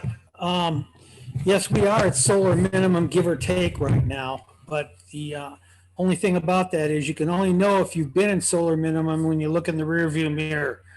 You never know when you're in it. And so it appears that we're probably in it or very close. But nobody will be surprised if we have more rotations, 28-day rotations of the sun, where there are no sunspots. That's entirely possible at this point. So most of the observations that are coming in right now tend to be limb prominences, some filaments on the disk. As you said, this last week, the plage region, which was just a plage, no visible sunspots. That's good for the H-alpha and calcium observers. And we just watched to see when this starts picking up. Theo Ramakers was picking up sunspots in plage regions for cycle 25, oh gosh, over a year ago. So we've been watching this cycle start to ramp up as we've been going along. So there's every reason to believe that it's holding to predictions so far. Hey. Yeah. Kim, were they able to determine exactly when is the minimum period, solar period? I think they say that sometimes in 2019 or this year or something, marked the very bottom of the cycle between cycle 24 and 25. I think they said like November of 2019, but then we saw some spots come for 25, and then we saw spots come back for 24. So it was, Yeah. Yeah. Okay, so as of now, it's officially cycle 25. Well, according to NASA, they have determined that we're coming out of 24 and we're starting to go into 25. That's correct. But the only thing of it is the exact time of minimum won't be determined until we've been past it. Yep. So they need at least 6 to 9 months to be able Right, to. it's a statistical analysis. Yep. Thanks for the question. Anybody else? Come on.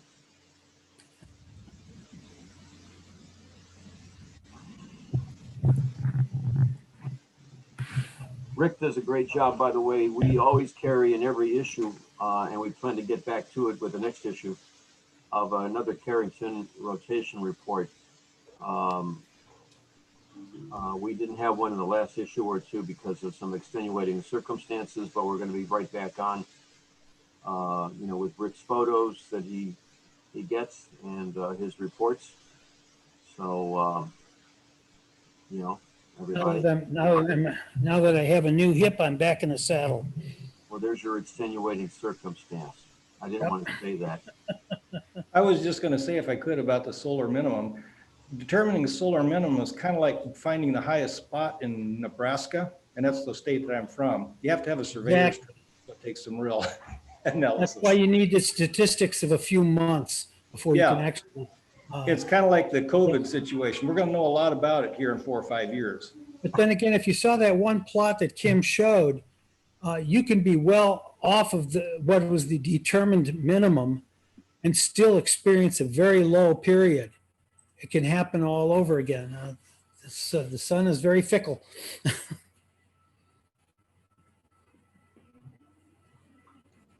One more thing.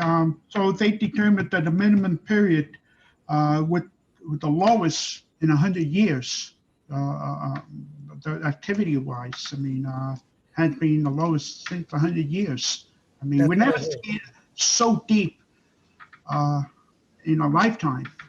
Something like that. That led some researchers like Bill Livingston, who was one of the mentors for the solar section. He worked at National Solar Observatory here in Tucson, and Penn, I forget Penn's first name, but they published a paper about 2 years ago, and they actually predicted that we were heading into another Maunder minimum, which makes it even more important that our observers be ever vigilant on solar activity. Because we'd be the first ones to sound the alarm about a Maunder minimum. Us and the AAVSO and the BAA Solar Division. It sounds to me as though trying to determine accurately the time of solar minimum or solar maximum for that point is fraught with something I call false accuracy. That is, we really don't determine it. It's a broad period of time. And trying to make it precise when it isn't is just false accuracy. Well, that's why you need months worth of observations as you pass through these times, maximum or minimum. And then of course you run a least squares analysis of that. And that's how you determine the true minimum or true maximum. We're going to be introducing Matt Willigan for some closing remarks. But before we do that, I wanted to ask Tim, would you want to make some remarks? You know, your observations of the conference and how you're doing, and what plans you may have for podcasts and stuff. I'm extremely pleased with the participation and both on Zoom and in YouTube. I want to thank everybody for showing up, and the presenters, I owe you a debt of gratitude. They were all fantastic presentations and very interesting. Thank you very much. Let's do it again next year. As for this evening, we're going to be having our door prizes and our keynote speaker and awards presentation at 7 p.m. Eastern, 4 o'clock Pacific. A separate link has been sent out, but I've decided I'm going to send it out again because some people are having problems with their emails. So right after this meeting, I'm going to send it out again. So that'll be for tonight's or this afternoon's, wherever you are, meeting. But I want to thank everybody for being here. Okay.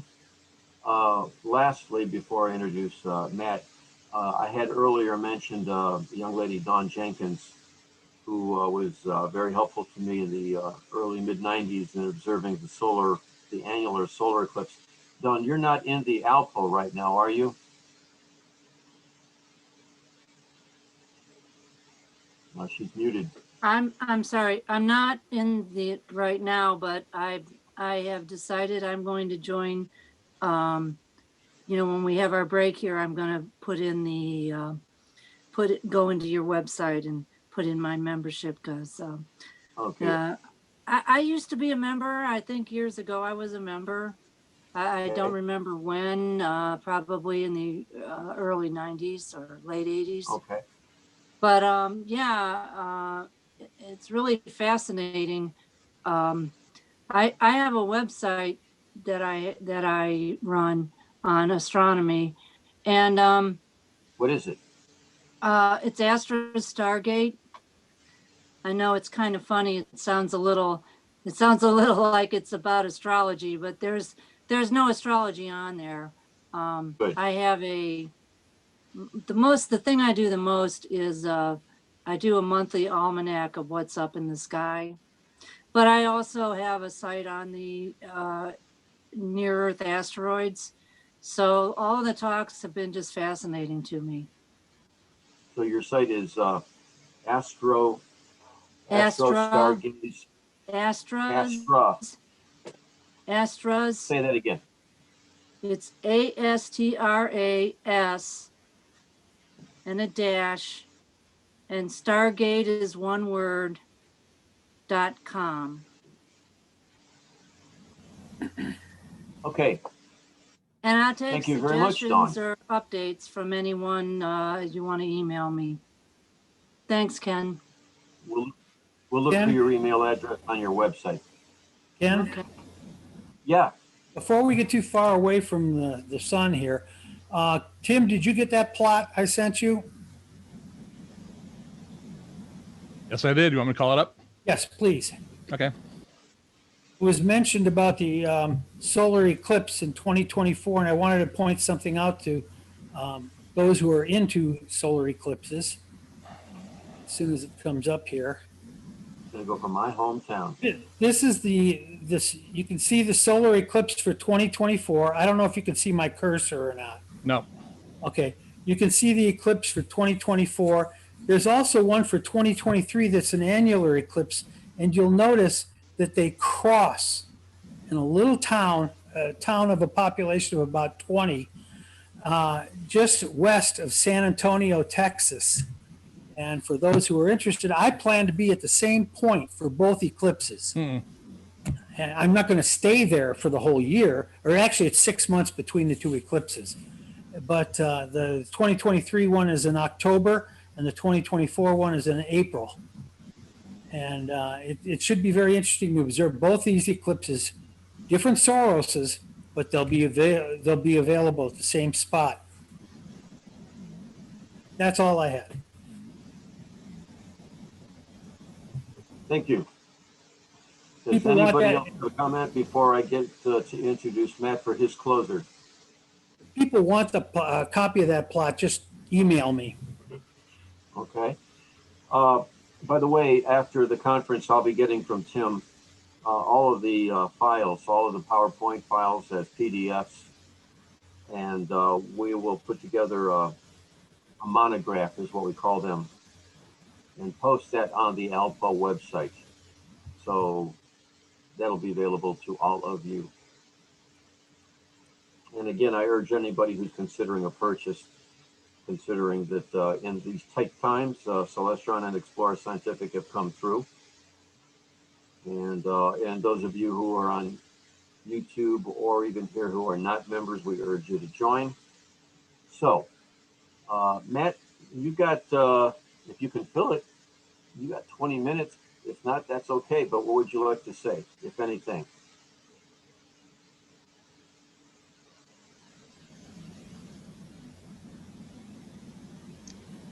You are muted by. I'll be brief here for a moment. I just Take as long as you need. You've got 20 minutes. Yeah. First of all, I've gotten a lot of email in the last 24 hours ever since we began this conference.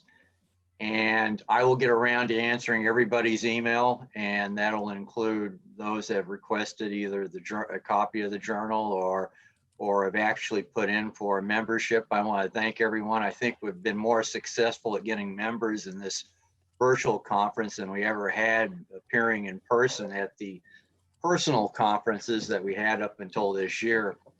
So I want to thank everyone who participated, the speakers, and especially our non-members that want to join the ALPO. This has been a fantastically successful conference for us, and has given people of all sorts in amateur astronomy an opportunity to sample the ALPO live over the past couple of days. And because of modern technology, we've done something that we've never been able to do before and been very successful at it. And we have Tim Robertson to thank for pulling this off, taking care of all the technical details, and Ken for helping Tim on the organization of this, and all of our speakers that made this special today. I want to thank them, and I want to thank everyone that attended. We've had a higher attendance than we would have had we tried to hold our own conference. So I think we easily doubled the number of people that normally attend an ALPO only meeting when we've had those in person. So I want to thank everybody, and maybe we can do this again. We've already got a proposal at the last board meeting to have maybe inviting the BAA and the Royal Astronomical Society of Canada in a joint meeting if we have to meet virtually again next year. So this gives us a lot of possibilities, and for meeting globally like this without having to bring people to a location, we can reach out to them. So thanks everyone. This has been a tremendous success, and I'll turn it back over to either Ken or Tim here. And that's all I have to say. Thank you. All right. Now, if Joyce is on, or any other board member would like to speak, you're more than welcome. But if not, we'll shut it down for now. All right.